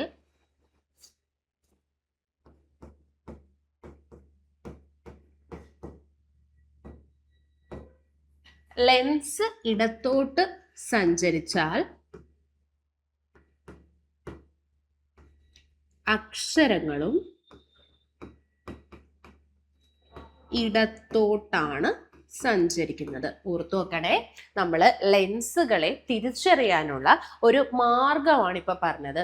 കോൺകേവ് ലെൻസിന്റെ കേസിൽ ലെൻസ് എങ്ങോട്ടാണോ ചലിക്കുന്നത് അതേ ദിശയിലായിരിക്കും അക്ഷരങ്ങൾ ചലിക്കുന്നത്. അതായത് ലെൻസ് നമ്മൾ വളരെ വേഗത്തിൽ ഇടത്തോട്ട് കൊണ്ടുപോയി കഴിഞ്ഞാൽ അക്ഷരം ഇടത്തോട്ടായിരിക്കും. ലെൻസ് വളരെ വേഗത്തിൽ വലത്തോട്ട് കൊണ്ടുപോയാൽ അക്ഷരം വലത്തോട്ട് ചലിക്കും. ഓക്കെ, എന്നാൽ കോൺകേവിന്റെ കേസിൽ നേരെ ഓപ്പോസിറ്റ് ആണ്. കോൺവെക്സിന്റെ കേസിൽ ഓപ്പോസിറ്റ് ആണ്. ഒരു കോൺവെക്സ് ലെൻസ് ആണെങ്കിൽ ലെൻസ് ഇടത്തോട്ട് പോയാൽ അക്ഷരം വലത്തോട്ട്, ഇനി ലെൻസ് വലത്തോട്ട് പോയാൽ അക്ഷരം ഇടത്തോട്ട്. ഇങ്ങനെയായിരിക്കും ഒരു ചലനം. അപ്പൊ ഇത് നമ്മൾ ഇമ്പോർട്ടൻ്റ് ആയിട്ട് ഈ ഒരു പോയിന്റ് ജസ്റ്റ് ഒന്ന് നോക്കി വെക്കണം. കോൺകേവ് ലെൻസ് ചലിക്കുന്ന അതേ ദിശയിലായിരിക്കും അക്ഷരം ചലിക്കുന്നത്. ഓർത്തു നോക്കുക, കോൺകേവ് ലെൻസ്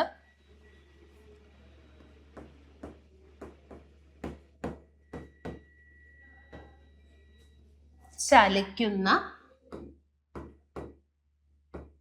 അതേ ദിശയിൽ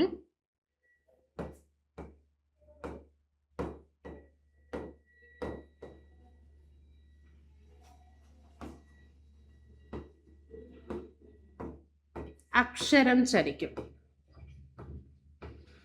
ഓക്കെ, ഇനി കോൺവെക്സ് ചലിക്കുന്ന വിപരീത ദിശയിലാണ് അക്ഷരം ചലിക്കുന്നത്. കോൺവെക്സ് ലെൻസിന്റെ ചലന ദിശയ്ക്ക് വിപരീതമായാണ്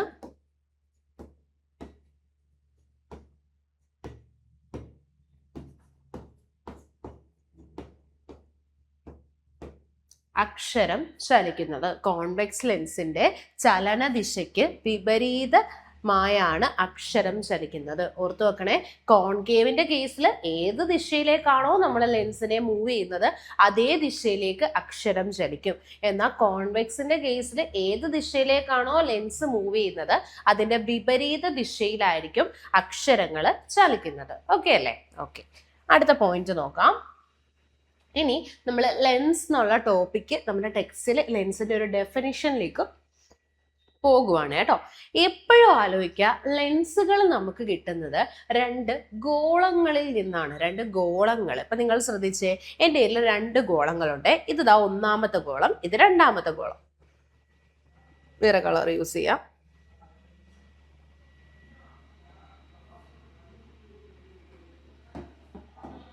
എൻ്റെ കയ്യിൽ രണ്ട് ഗോളങ്ങളുണ്ട്. ഇതാ ഒന്നാമത്തെ ഗോളം ഇതാണ്.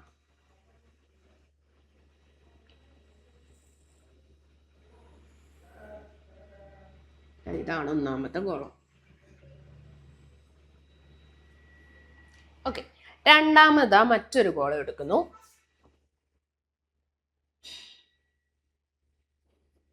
ഓക്കെ, ഒന്നും രണ്ടും രണ്ട് ഗോളങ്ങൾ എടുത്തു.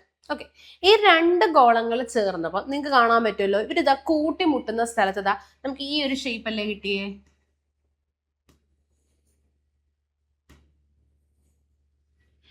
ഈ ഷേപ്പിന് നമ്മൾ ഏത് ലെൻസ് എന്നാ പറഞ്ഞേ? കൈ കൂപ്പിയിരിക്കുന്ന ലെൻസ്. എന്ത് ലെൻസ് ആണ് പറഞ്ഞത്? കൈ കൂപ്പിയിരുന്നാൽ കോൺവെക്സ് ലെൻസ്.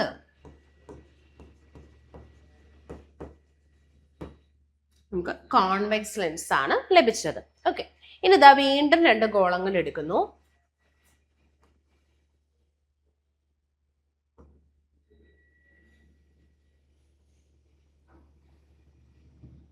ഇത് ഒന്നാമത്തെ ഗോളം, ഇതാ ഇത് രണ്ടാമത്തെ ഗോളം. ഈ രണ്ട് ഗോളങ്ങൾ എടുത്തപ്പോ ദാ നമുക്ക് ഇവിടെ നടുക്ക് കിട്ടിയ ഷേപ്പ് നോക്കിയേ. ഈ ഒരു ഷേപ്പ് അല്ലേ? ഏത് ഷേപ്പാണ്? ഇത് രണ്ട് സൈഡിലും കേവ്. നമ്മൾ ഇതിനെ എന്ത് പേര് വിളിച്ചു?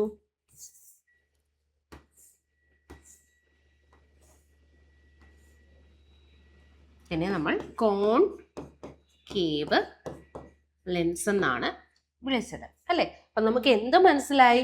രണ്ട് ഗോളങ്ങളിൽ നിന്നുമാണ് നമുക്ക് ലെൻസ് കിട്ടുന്നത്. ഇപ്പൊ രണ്ട് ഗോളങ്ങൾ കൂടി ചേർന്ന് കഴിയുമ്പോൾ നമുക്ക് കിട്ടുന്ന ലെൻസ് ഇതാ കോൺവെക്സ് ലെൻസ്. എളുപ്പമാണ്.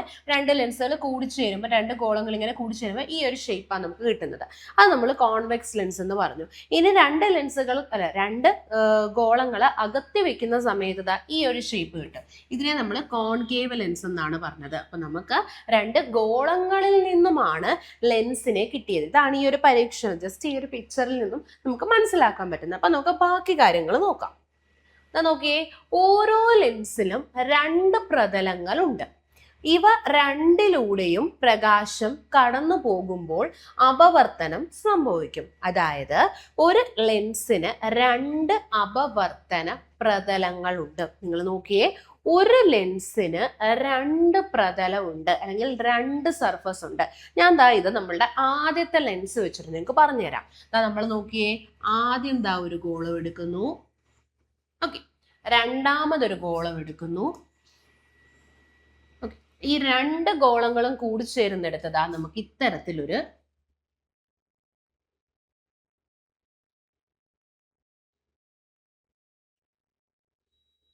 കോൺവെക്സ് ലെൻസ് ആണ് കിട്ടുന്നത്. അപ്പൊ നമ്മൾ രണ്ട് ഗോളങ്ങൾ എടുത്തു. ഈ രണ്ട് ഗോളങ്ങളും കൂടിച്ചേരുന്നിടത്ത് നമുക്കിതാ ഒരു കോൺവെക്സ് ലെൻസ് കിട്ടി. ഇവിടെ നോക്കിയേ, ഒരു ലെൻസിന് രണ്ട് പ്രതലമുണ്ട്. രണ്ട് പ്രതലങ്ങൾ ഏതാ?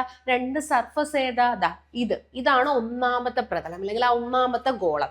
ഇതാ രണ്ടാമത്തെ ഗോളം. അപ്പൊ എത്ര പ്രതലങ്ങളുണ്ട്? രണ്ട് പ്രതലങ്ങളുണ്ട്. അതാണ് പറയുന്നത് ഓരോ ലെൻസിനും രണ്ട് പ്രതലങ്ങളുണ്ട്. അപ്പൊ നമ്മൾ മറ്റേ ലെൻസ് എടുത്തു കഴിഞ്ഞാൽ ഇതൊരു ഗോളം, ഇത് മറ്റൊരു ഗോളം. അപ്പൊ ഇതിൽ നിന്നും ഉണ്ടാകുന്ന ഇത് ഒന്നാമത്തെ പ്രതലം, ഇത് രണ്ടാമത്തെ പ്രതലം. അപ്പൊ ഓരോ ലെൻസും, ഏത് ലെൻസ് എടുത്താലും നമുക്ക് മനസ്സിലാകാം രണ്ട് പ്രതലങ്ങളാണ് ഉള്ളത്. ഇവ രണ്ടിലൂടെയും പ്രകാശം കടന്നു പോകുമ്പോൾ അപവർത്തനം സംഭവിക്കും. അപ്പൊ നിങ്ങൾ ആലോചിച്ച് നോക്കിയേ, ഇതൊരു മാധ്യമം. ഒരു മാധ്യമത്തിൽ നിന്നും മറ്റൊരു മാധ്യമത്തിലേക്ക് പ്രകാശം കടക്കുമ്പോൾ നടക്കുന്ന പ്രതിഭാസമാണ് അപവർത്തനം. അപ്പൊ ഈ ഒന്നാമത്തെ മാധ്യമമായ ഈ ഒരു പ്രതലത്തിൽ ഇവിടെയും എന്ത് നടക്കും? അപവർത്തനം നടക്കും.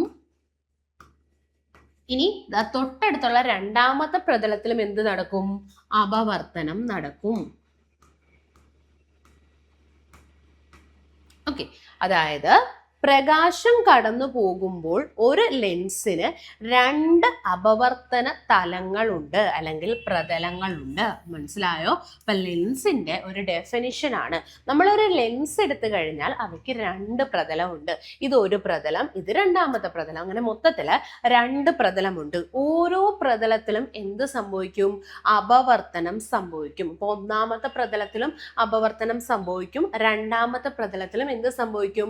അപവർത്തനം സംഭവിക്കും. അതായത് ഒരു ലെൻസിന് രണ്ട് അപവർത്തന പ്രതലങ്ങളുണ്ട്. ഒരു ലെൻസ് എടുത്തു കഴിഞ്ഞാൽ നമുക്ക് രണ്ട് അപവർത്തനം നടക്കുന്ന പ്രതലങ്ങളാണുള്ളത്. ഒരു lens has two refracting surface. അതാണ് ഇംഗ്ലീഷിലുള്ള ടേം. ഓർത്ത് നോക്കണം കേട്ടോ. ഒരു ലെൻസിന് എത്ര പ്രതലമുണ്ട്? രണ്ട് പ്രതലമുണ്ട്. ഈ പ്രതലത്തിന്റെ പ്രത്യേകത എന്താ? രണ്ട് പ്രതലങ്ങളിലും എന്ത് സംഭവിക്കും?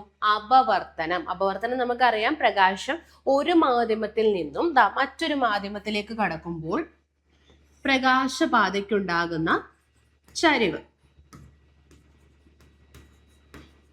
ഇത് ഒന്നാമത്തെ മാധ്യമം, ഇത് രണ്ടാമത്തെ മാധ്യമം.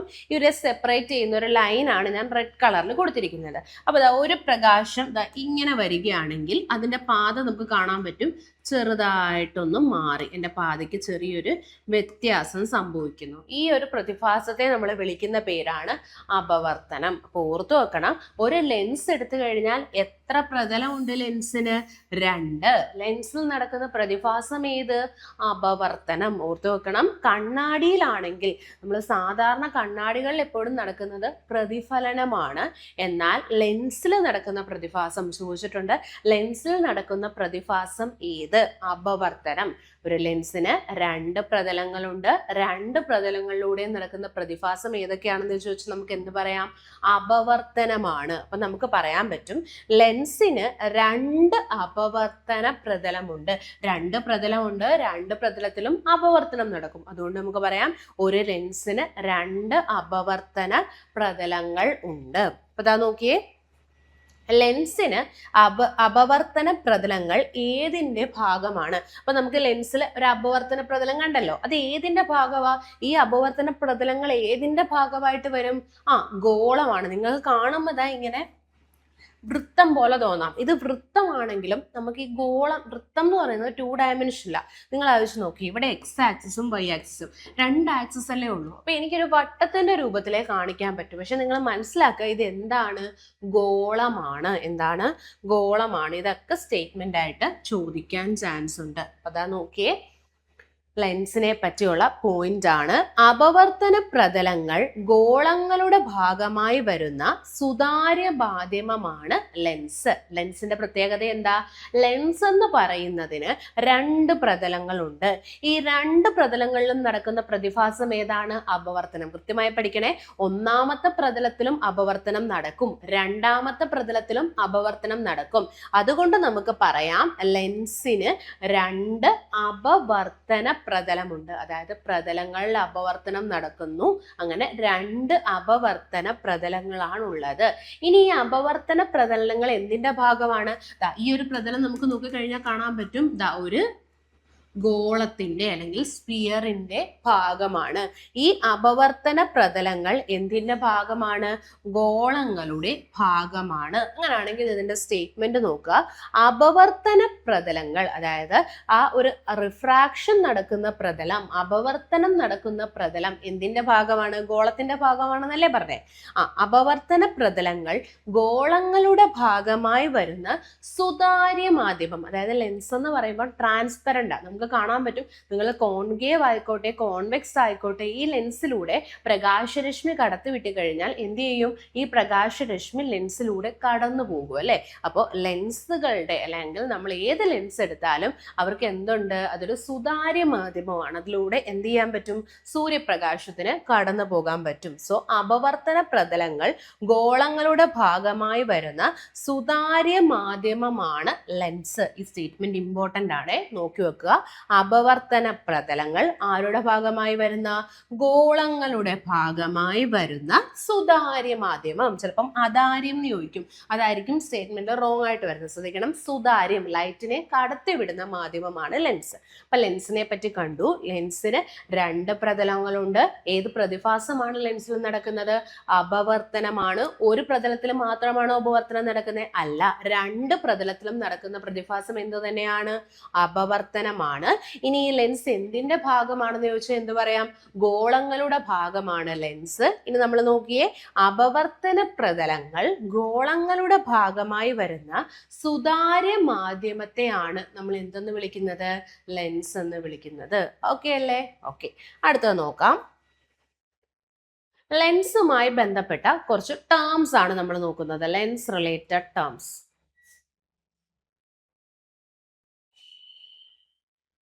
ഓക്കെ, ലെൻസുമായി ബന്ധപ്പെട്ട കുറച്ച് ഇമ്പോർട്ടൻറ്റ് ടേംസ് നമുക്ക് നോക്കാം. ഫസ്റ്റ് വൺ ആണ് പ്രകാശിക കേന്ദ്രം, അല്ലെങ്കിൽ ഇംഗ്ലീഷിൽ പറയും ഒപ്റ്റിക് സെന്റർ. പ്രകാശിക കേന്ദ്രം, അതായത് ഒപ്റ്റിക് സെന്റർ. ഒരു ലെൻസിന്റെ മധ്യബിന്ദുവാണ് പ്രകാശിക കേന്ദ്രം അല്ലെങ്കിൽ ഒപ്റ്റിക് സെന്റർ. അതായത് നമ്മളൊരു ലെൻസ് എടുത്തു കഴിഞ്ഞാൽ, പിക്ചർ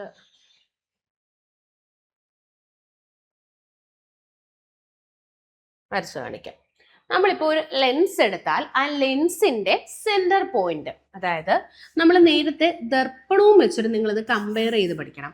ദർപ്പണങ്ങളുടെ സെന്റർ പോയിന്റ്, ഒരു ദർപ്പണം എടുത്തു കഴിഞ്ഞാൽ അതിന്റെ സെന്റർ പോയിന്റിനെ നമ്മൾ വിളിച്ച പേരെന്താണ്? പോളെന്നാണ്. ഓർത്തു വെക്കണം. ദർപ്പണത്തിന്റെ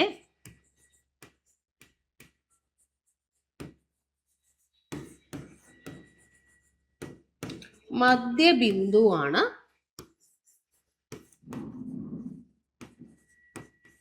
പോൾ.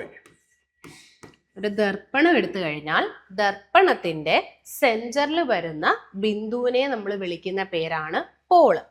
അതായത് ഇപ്പൊ ഒരു കോൺകേവ് ദർപ്പണം എടുക്കുന്നു, ഇതിന്റെ സെന്റർ പോയിന്റ്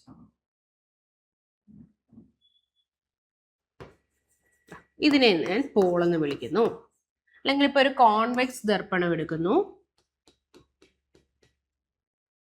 ഇതിന്റെ സെന്റർ പോയിന്റിനെ ഞാൻ വിളിക്കുന്ന പേരാണ് പോൾ.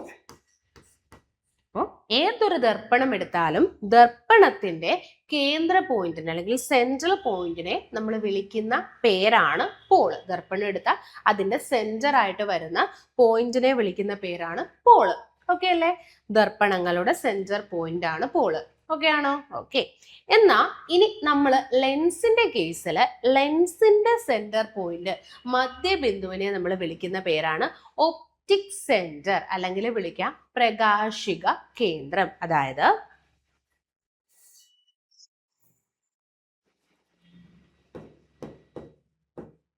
ലെൻസിന്റെ മധ്യബിന്ദുവാണ് പ്രകാശിക കേന്ദ്രം, ഒപ്റ്റിക് സെന്റർ.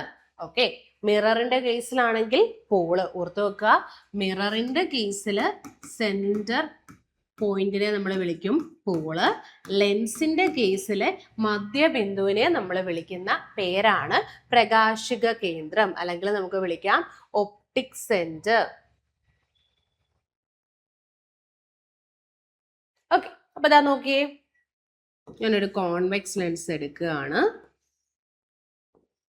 ഓക്കെ, അപ്പൊ അതിന്റെ സെന്ററിലായിട്ട്, സോറി കോൺകേവ് ആണ് ഇപ്പൊ എടുത്തത്, കോൺവെക്സ് എടുക്കാം.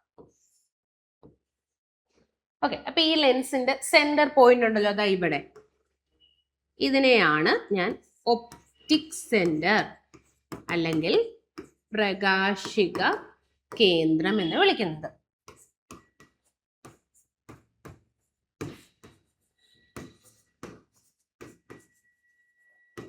ഓക്കെ, പ്രകാശിക കേന്ദ്രം അല്ലെങ്കിൽ ഒപ്റ്റിക് സെന്റർ. ഈ ഒപ്റ്റിക് സെന്ററിനെ ഇൻഡിക്കേറ്റ് ചെയ്യുന്ന അക്ഷരം O ആണ്. ഒപ്റ്റിക് സെന്ററിന്റെ ആദ്യത്തെ അക്ഷരം. നമ്മൾ നേരത്തെ പോഡിനെ റെപ്രസെന്റ് ചെയ്യുന്നത് എങ്ങനെയാണ്? P എന്നായിരുന്നു അല്ലെ, അതിന്റെ ഫസ്റ്റ് ലെറ്റർ വെച്ചിട്ട്. ഇതുപോലെ തന്നെ ഒപ്റ്റിക് സെന്ററിന്റെ ഫസ്റ്റ് ലെറ്റർ O അല്ലേ, അതുകൊണ്ട് ഈ പോയിന്റ് നമുക്ക് O എന്ന് വെച്ച് കൊടുക്കാം. അപ്പൊ പിക്ചറിലൊക്കെ നിങ്ങൾ O എന്ന് കാണും. ഓക്കെ, ഇനി അടുത്തതായിട്ട് ഞാനൊരു കോൺ കേവിനെ എടുക്കുന്നു. അപ്പൊ ഇതിന്റെ സെന്റർ പോയിന്റ് മാർക്ക് ചെയ്തേ ഇവിടെ. ഓക്കെ, ഇപ്പൊ ഒരു കോൺകേവ് ദർപ്പണത്തിന്റെ മധ്യബിന്ദുവിനെ കോൺകേവ് ലെൻസിന്റെ മധ്യബിന്ദുവിനെ നമ്മൾ വിളിക്കുന്ന പേരാണ് ഒപ്റ്റിക് സെന്റർ അല്ലെങ്കിൽ പ്രകാശിക കേന്ദ്രം.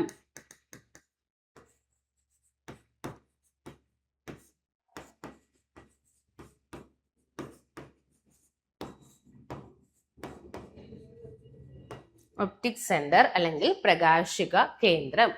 ഓക്കെ അല്ലേ? ഇത്രയും ഓക്കെ ആണല്ലോ. അടുത്ത നോക്കാം, വക്രതാ കേന്ദ്രം, സെന്റർ ഓഫ് കർവേച്ചർ. നമ്മൾ നേരത്തെ ദർപ്പണത്തിലും കണ്ടായിരുന്നു വക്രതാ കേന്ദ്രം. അതായത് നമുക്കറിയാം ദർപ്പണങ്ങളൊക്കെ ഒരു ഗോളത്തിൽ നിന്ന് കട്ട് ചെയ്തെടുക്കുന്നതാണ്. അപ്പൊ ഈ ഗോളത്തിന്റെ കേന്ദ്രത്തെ വിളിച്ച പേരായിരുന്നു വക്രതാ കേന്ദ്രം. ഫോർ എക്സാമ്പിൾ,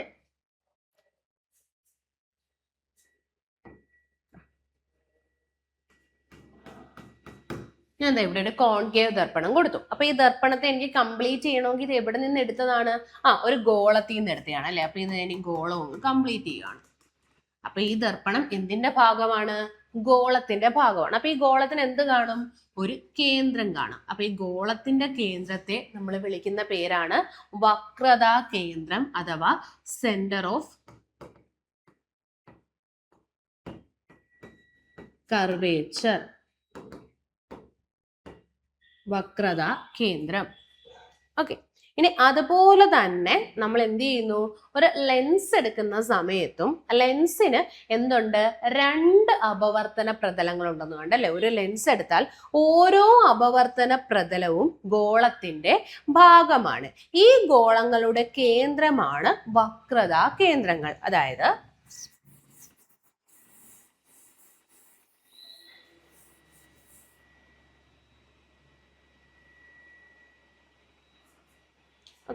ഞാനൊരു ലെൻസ് എടുക്കുന്നു. നമ്മൾ കോൺവെക്സ് ലെൻസ് എടുക്കാം.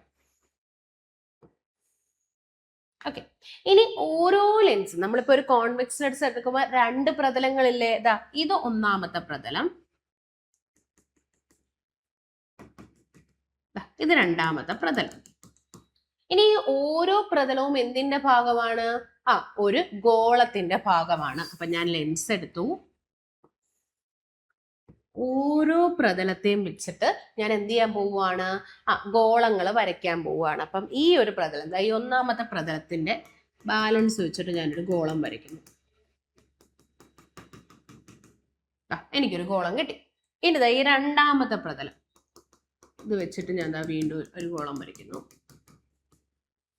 ഓക്കെ, അപ്പൊ എനിക്ക് എത്ര കിട്ടി? 2 ഗോളങ്ങൾ കിട്ടി. അപ്പൊ നമുക്കറിയാം ഈ ഗോളങ്ങൾക്ക് എന്തുണ്ട്? ഒരു കേന്ദ്രമുണ്ട് അല്ലെ. അതിനെ നമ്മൾ വക്രതാ കേന്ദ്രം എന്ന് വിളിക്കും. അപ്പൊ ഈ ഗോളത്തിനും ഒരു കേന്ദ്രമുണ്ട്. അപ്പൊ എത്ര വക്രതാ കേന്ദ്രമുണ്ട്? 2 വക്രതാ കേന്ദ്രം. തിരിഞ്ഞു പോവരുത്. ദർപ്പണത്തിന്റെ കേസിൽ ഒറ്റ വക്രതാ കേന്ദ്രം.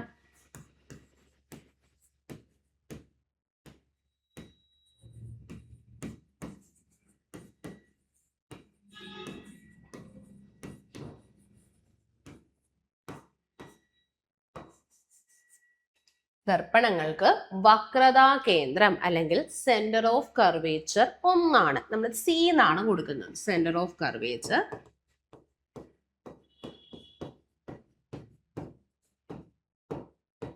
അല്ലെങ്കിൽ സി എന്ന് പറയും. ഓക്കെ, ഒരൊറ്റൊരെണ്ണേ ഉള്ളൂ. എന്നാൽ ലെൻസ് എടുത്താൽ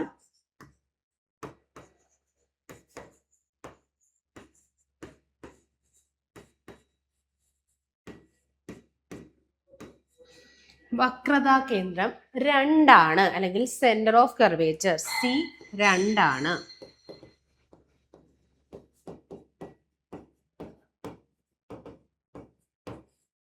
രണ്ടെണ്ണം ഉണ്ട്. അതുകൊണ്ട് നമുക്ക് ഒന്നിനെ C1 എന്നും അടുത്തതിനെ C2 എന്നും റെപ്രസെന്റ് ചെയ്യാം. നമുക്കതാ ഇവിടെ ആദ്യത്തെ വക്രതാ കേന്ദ്രത്തിനെ C1 എന്നും രണ്ടാമത്തത് C2. ഓക്കെ, ഇനി നമുക്ക് ഒരു കോൺകേവ് ലെൻസും വെച്ചും കാണിച്ചു തരാം. ഓക്കെ, ഇപ്പൊ കേവ് പോലെ ഇരിക്കുന്നു, വരച്ചേ.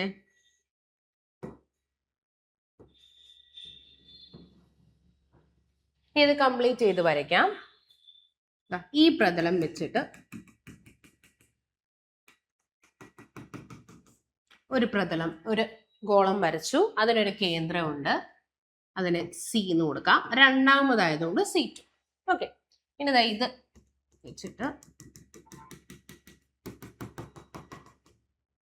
വരയ്ക്കുന്നു. ഇതിനൊരു കേന്ദ്രമുണ്ട്, ഇത് C1 എന്ന് പറഞ്ഞൊരു കേന്ദ്രവും ഉണ്ട്, C2 എന്ന് പറഞ്ഞൊരു വക്രതാ കേന്ദ്രമുണ്ട്. അപ്പൊ 2 വക്രതാ കേന്ദ്രങ്ങൾ ഇപ്പൊ നമ്മൾ വരച്ചു, C1 ഉം C2. ഓക്കെ, ഇനി നമ്മൾ എടുത്ത ലെൻസിന്റെ കേന്ദ്രത്തെ നമ്മൾ എന്താണ് വിളിച്ചത്? ഒപ്റ്റിക് സെന്റർ, പ്രകാശിക കേന്ദ്രം, O എന്നാണ് റെപ്രസെന്റ് ചെയ്യുന്നത്. ഓക്കെ അല്ലേ?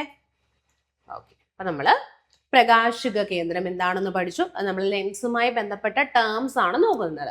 ഫസ്റ്റ് വൺ നമ്മൾ കണ്ടു, പ്രകാശിക കേന്ദ്രം. അതായത് ദർപ്പണങ്ങളുടെ സെന്ററിനെ നമ്മൾ പോൾ എന്ന് വിളിക്കും, P കൊണ്ടാണ് റെപ്രസെന്റ് ചെയ്യുന്നത്. അതുപോലെ തന്നെ എല്ലാ ലെൻസിനും ഒരു കേന്ദ്രമുണ്ട്.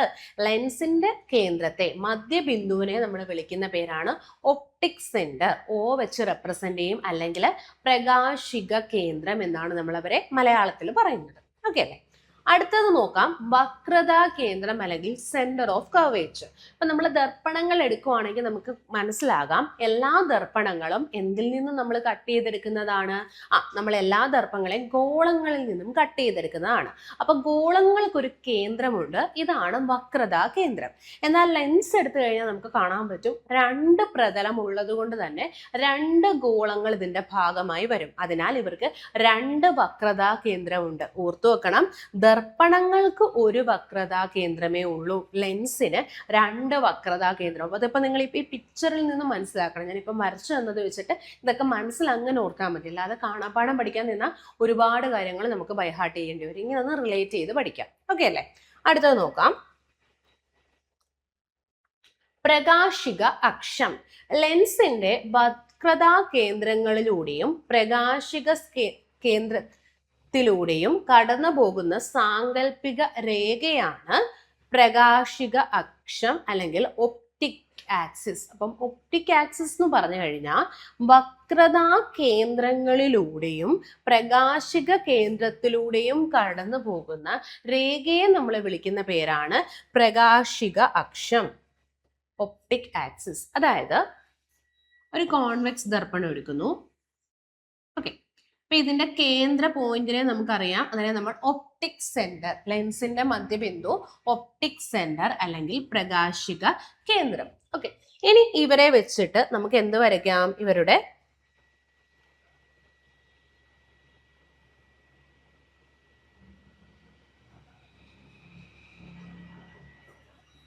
നമ്മള് ഗോളത്തിന്റെ ഭാഗം വരയ്ക്കാം. ഒന്നാമത്തെ ഗോളം ഇത്, ഈ പ്രതലം വെച്ചിട്ട്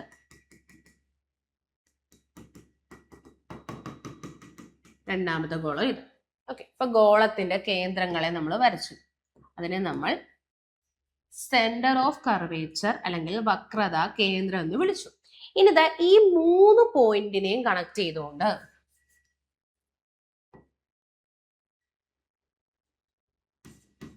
നമ്മൾ ഒരു ലൈൻ വരയ്ക്കാൻ പോവാണ്.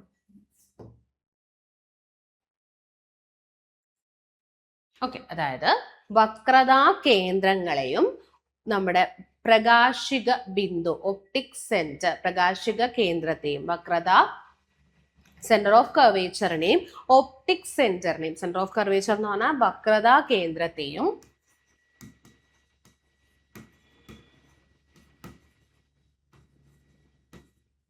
പ്രകാശിക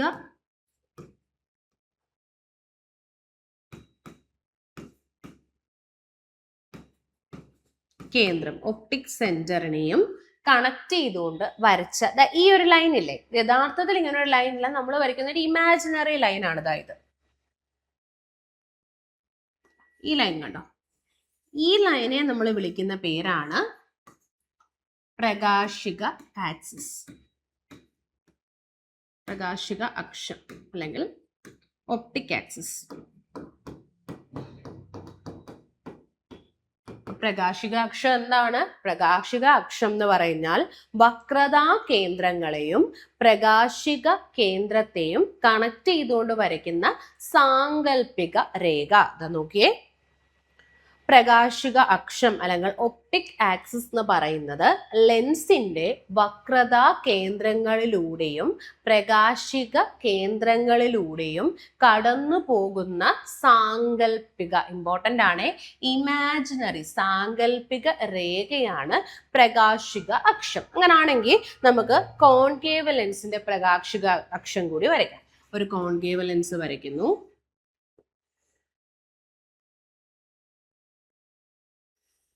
ഓക്കെ, അതിൻ്റെ കേന്ദ്രത്തെ നമ്മൾ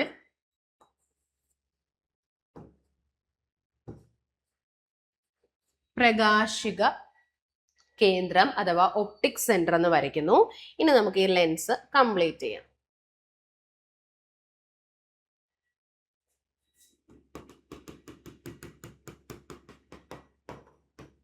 ഒരു ഗോളം വരച്ചു, അടുത്ത പ്രതലം വെച്ചിട്ട് അടുത്ത ഗോളവും വരയ്ക്കുന്നു. ഓക്കെ, ഇനി ഇതിന്റെ കേന്ദ്രങ്ങൾ നമുക്കൊന്ന് മാർക്ക് ചെയ്യാം. ഇത് C1, ഇത് C2. ഇനി ഇതിനെ ജോയിൻ ചെയ്തുകൊണ്ട് നമുക്കൊരു ഇമാജിനറി ലൈൻ വരയ്ക്കാം. ഈ ലൈനെ നമ്മൾ വിളിക്കുന്ന പേരാണ് ഒപ്റ്റിക് ആക്സിസ്, പ്രകാശിക അക്ഷം. ഓക്കെ, പ്രകാശിക അക്ഷം വരയ്ക്കാൻ പഠിച്ചല്ലോ. ഓക്കെ, അപ്പൊ നമുക്ക് നോക്കാം. അപ്പർച്ചർ, ലെൻസിലൂടെ പ്രകാശം കടന്നു പോകുന്ന ഭാഗത്തിന്റെ പരപ്പളവാണ് അപ്പർച്ചർ. അതായത് നമ്മളിപ്പം ഒരു ലെൻസ് എടുത്താൽ ഏതൊക്കെ ഭാഗത്തൂടെ പ്രകാശം കടന്നു പോകും? ഞാൻ എന്താ നോക്കിയേ,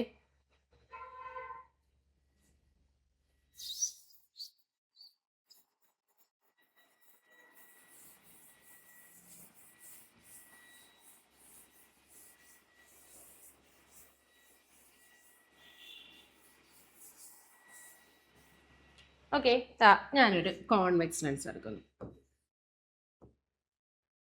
അപ്പൊ ഒരു പ്രകാശം കടന്നു പോയത് ഇത്രയും ഭാഗത്തൂടെ അതിനകത്തൂടെ പ്രകാശം കടന്നു പോകത്തില്ലേ? ഞാൻ എന്താ ഈ വെള്ള മാർക്ക് ചെയ്തിരിക്കുന്ന റീജിയനിലൂടെ എല്ലാം തന്നെ പ്രകാശം കടന്നു പോവുമല്ലോ.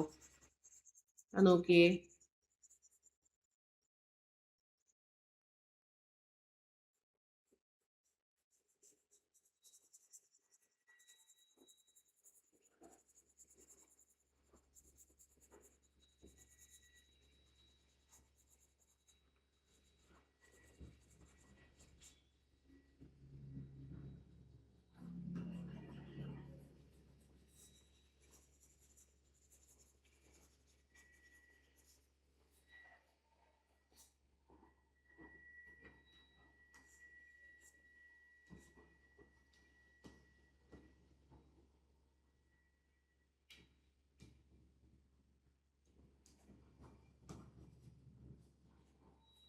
ഓക്കെ, അപ്പൊ ഒരു ലെൻസ് എടുത്തു കഴിഞ്ഞാൽ അതാ നിങ്ങൾക്ക് കാണാൻ പറ്റും, ഈ ലെൻസിലുള്ള ഇത്രയും വൈറ്റ് പോർഷനിലൂടെയും എന്ത് കടന്നു പോകും? പ്രകാശം കടന്നു പോകും. അപ്പൊ ഇതിന്റെ ഏരിയ, അതായത് ഒരു ലെൻസിലൂടെ പ്രകാശം കടന്നു പോകുന്ന ഏരിയയാണ് നമ്മൾ എന്താന്ന് വിളിക്കുന്നത്? അപ്പർച്ചർ. നോക്കിയേ, പ്രകാശം കടന്നു പോകുന്ന ഭാഗത്തിന്റെ പരപ്പളവ്, പരപ്പളവ് എന്ന് പറഞ്ഞാൽ എന്താ? ഏരിയ. അപ്പൊ അതാ നോക്കിയേ, പ്രകാശം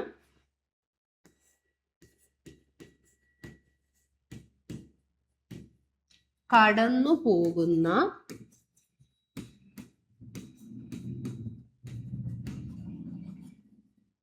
ഭാഗത്തിന്റെ ഏരിയയെ വിളിക്കുന്ന പേരാണ്, പ്രകാശം കടന്നു പോകുന്ന ഭാഗത്തിന്റെ ഏരിയ, പരപ്പളവിനെ നമ്മൾ വിളിക്കുന്ന പേരാണ് എന്ത്? ഇതിനെയാണ് നമ്മൾ എന്തെന്ന് വിളിക്കുന്നത്? അപ്പർച്ചർ. അപ്പൊ നോക്കിയേ, ഇതിനകത്ത് ഏതിനകത്താണ് അപ്പർച്ചർ കൂടുതൽ? നിങ്ങളൊന്ന് നോക്കി പറഞ്ഞേ. ഈ ഒരു ലെൻസും തന്നിരിക്കുന്നു, ഈ ഒരു ലെൻസും തന്നിരിക്കുന്നു. അപ്പൊ ഇവിടെ നോക്കിയേ, ഇവിടെ ആകെ ഇത്ര ഏരിയ ഉള്ളൂ, ഇത്ര ഏരിയ മാത്രമേ ഉള്ളൂ. ഞാൻ ഫുള്ള് മാർക്ക് ചെയ്യുന്നില്ല, ഇത്ര ഏരിയയിലൂടെയാണ് കടന്നു പോകുന്നത്. പക്ഷെ ഇവിടെ നിങ്ങൾ നോക്കിയേ, ഏരിയ കൂടുതലല്ലേ? അതായത് നമ്മൾ കണ്ടു, ഏരിയ അനുസരിച്ച് പരപ്പളവ് കൂടും തോറും എന്ത് കൂടും? അപ്പർച്ചർ കൂടും, അപ്പർച്ചർ കൂടും. ഏരിയ കുറഞ്ഞാൽ അപ്പർച്ചർ കുറയും, ഏരിയ കൂടിയാൽ അപ്പർച്ചർ കൂടും. അപ്പൊ ഇവിടെ അപ്പർച്ചർ കൂടുതൽ ആർക്കാണ്? ഇതിനാണ് അപ്പർച്ചർ കൂടുതൽ, ഇവിടെ അപ്പർച്ചർ കുറവ്. ഓക്കെ അല്ലേ? ഓക്കെ, അപ്പൊ നമുക്ക് നോക്കാം.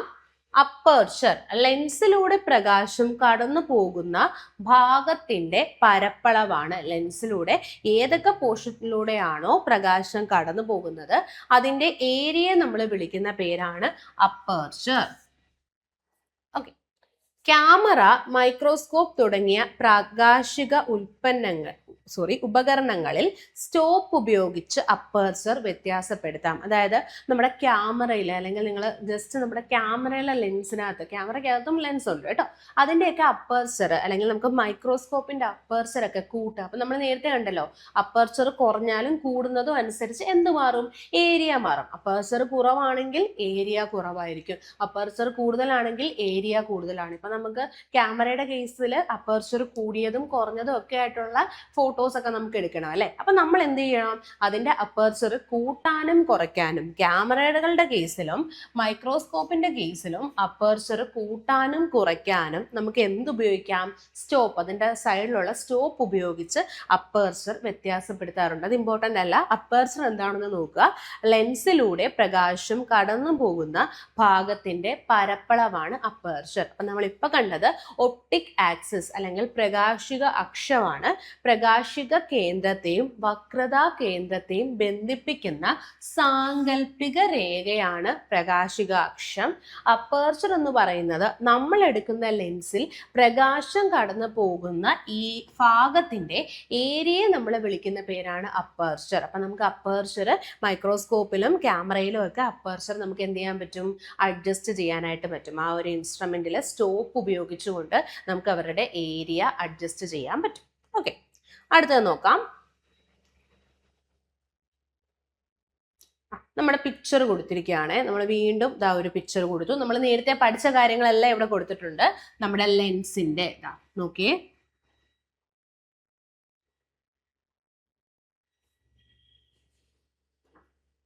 നമ്മുടെ ലെൻസിന്റെ കേന്ദ്രത്തെ നമ്മൾ വിളിക്കുന്ന പേരാണ് പ്രകാശിക കേന്ദ്രം. നമ്മുടെ ലെൻസ് ഇതാണ് ഇവിടെ.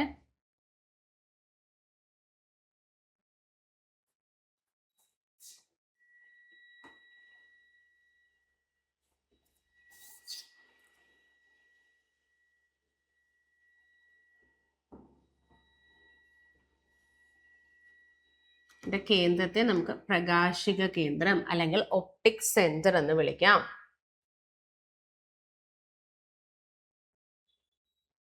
ഓക്കെ, ഇനി ഇവ എന്തിന്റെ ഭാഗമാണ്? ഗോളങ്ങളുടെ ഭാഗമാണ്. ഈ ഗോളത്തിന്റെ സെന്ററുകളെ നമ്മൾ വിളിക്കുന്ന പേരാണ് വക്രതാ കേന്ദ്രം, സെന്റർ ഓഫ് കർവേച്ചർ. ഇത് രണ്ടാമത്തേന്ന് കൊടുത്തു, ഇത് ഒന്നാമത്തത്. അങ്ങനെ കൊടുക്കുന്നതിൽ പ്രശ്നമില്ല കേട്ടോ. രണ്ടോ ഒന്നോ നമുക്കത് ഇഷ്ടമുള്ളത് പോലെ കൊടുക്കാം.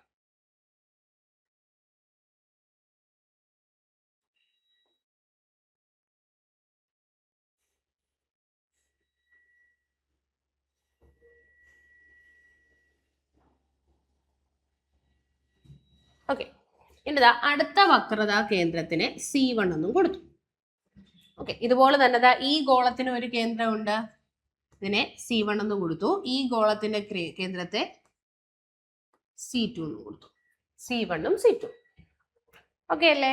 ഇനി ഇവരെ ജോയിൻ ചെയ്യുന്ന ഇമാജിനറി ലൈനെയാണ് നോക്കിയേ, ഇവരുടെ വക്രതാ കേന്ദ്രങ്ങളെയും പ്രകാശിക കേന്ദ്രത്തെയും ജോയിൻ ചെയ്യുന്ന ലൈനെ നമ്മൾ വിളിക്കുന്ന പേരാണ് പ്രകാശിക അക്ഷം,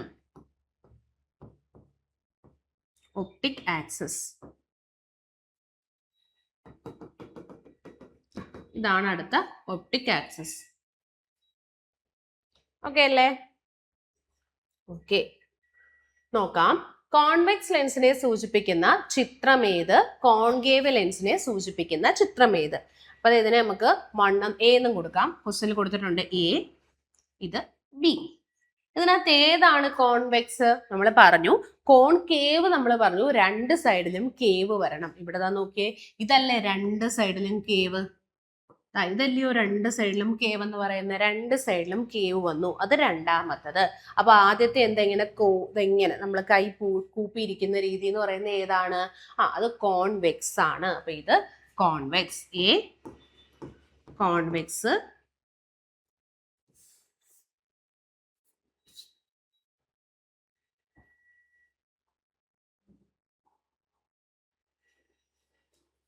A കോൺവെക്സ് ലെൻസും B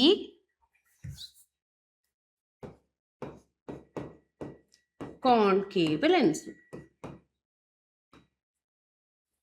A convex, B concave. Okay അല്ലേ? നോക്കിയേ, കോൺവെക്സ് ലെൻസ് ഏതാണ്? ആദ്യം കണ്ടതാണ് അല്ലെ, ഫസ്റ്റ് പിക്ചർ ആണ് കോൺവെക്സ് ലെൻസ്. A ആണ് കോൺവെക്സ് ലെൻസ്. സൂചിപ്പിക്കുന്ന ചിത്രം ഏത്? A.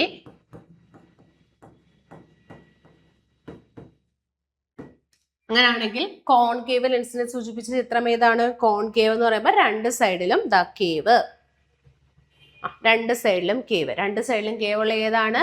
B ആണ് അല്ലെ, B ആണ് കോൺകേവ് ലെൻസ്.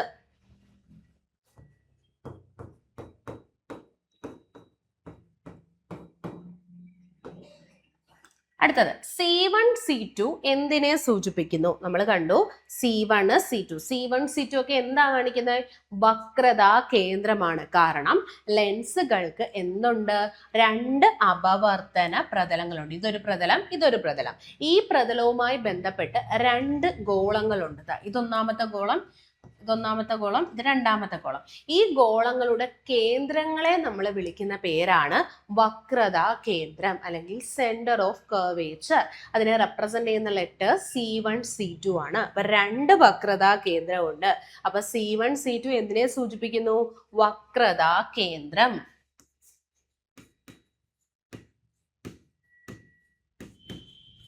ഇംഗ്ലീഷ് ടേമും കൂടെ ജസ്റ്റ് ഒന്ന് ഓർത്ത് വെക്കുക, സെന്റർ ഓഫ് കർവേച്ചർ.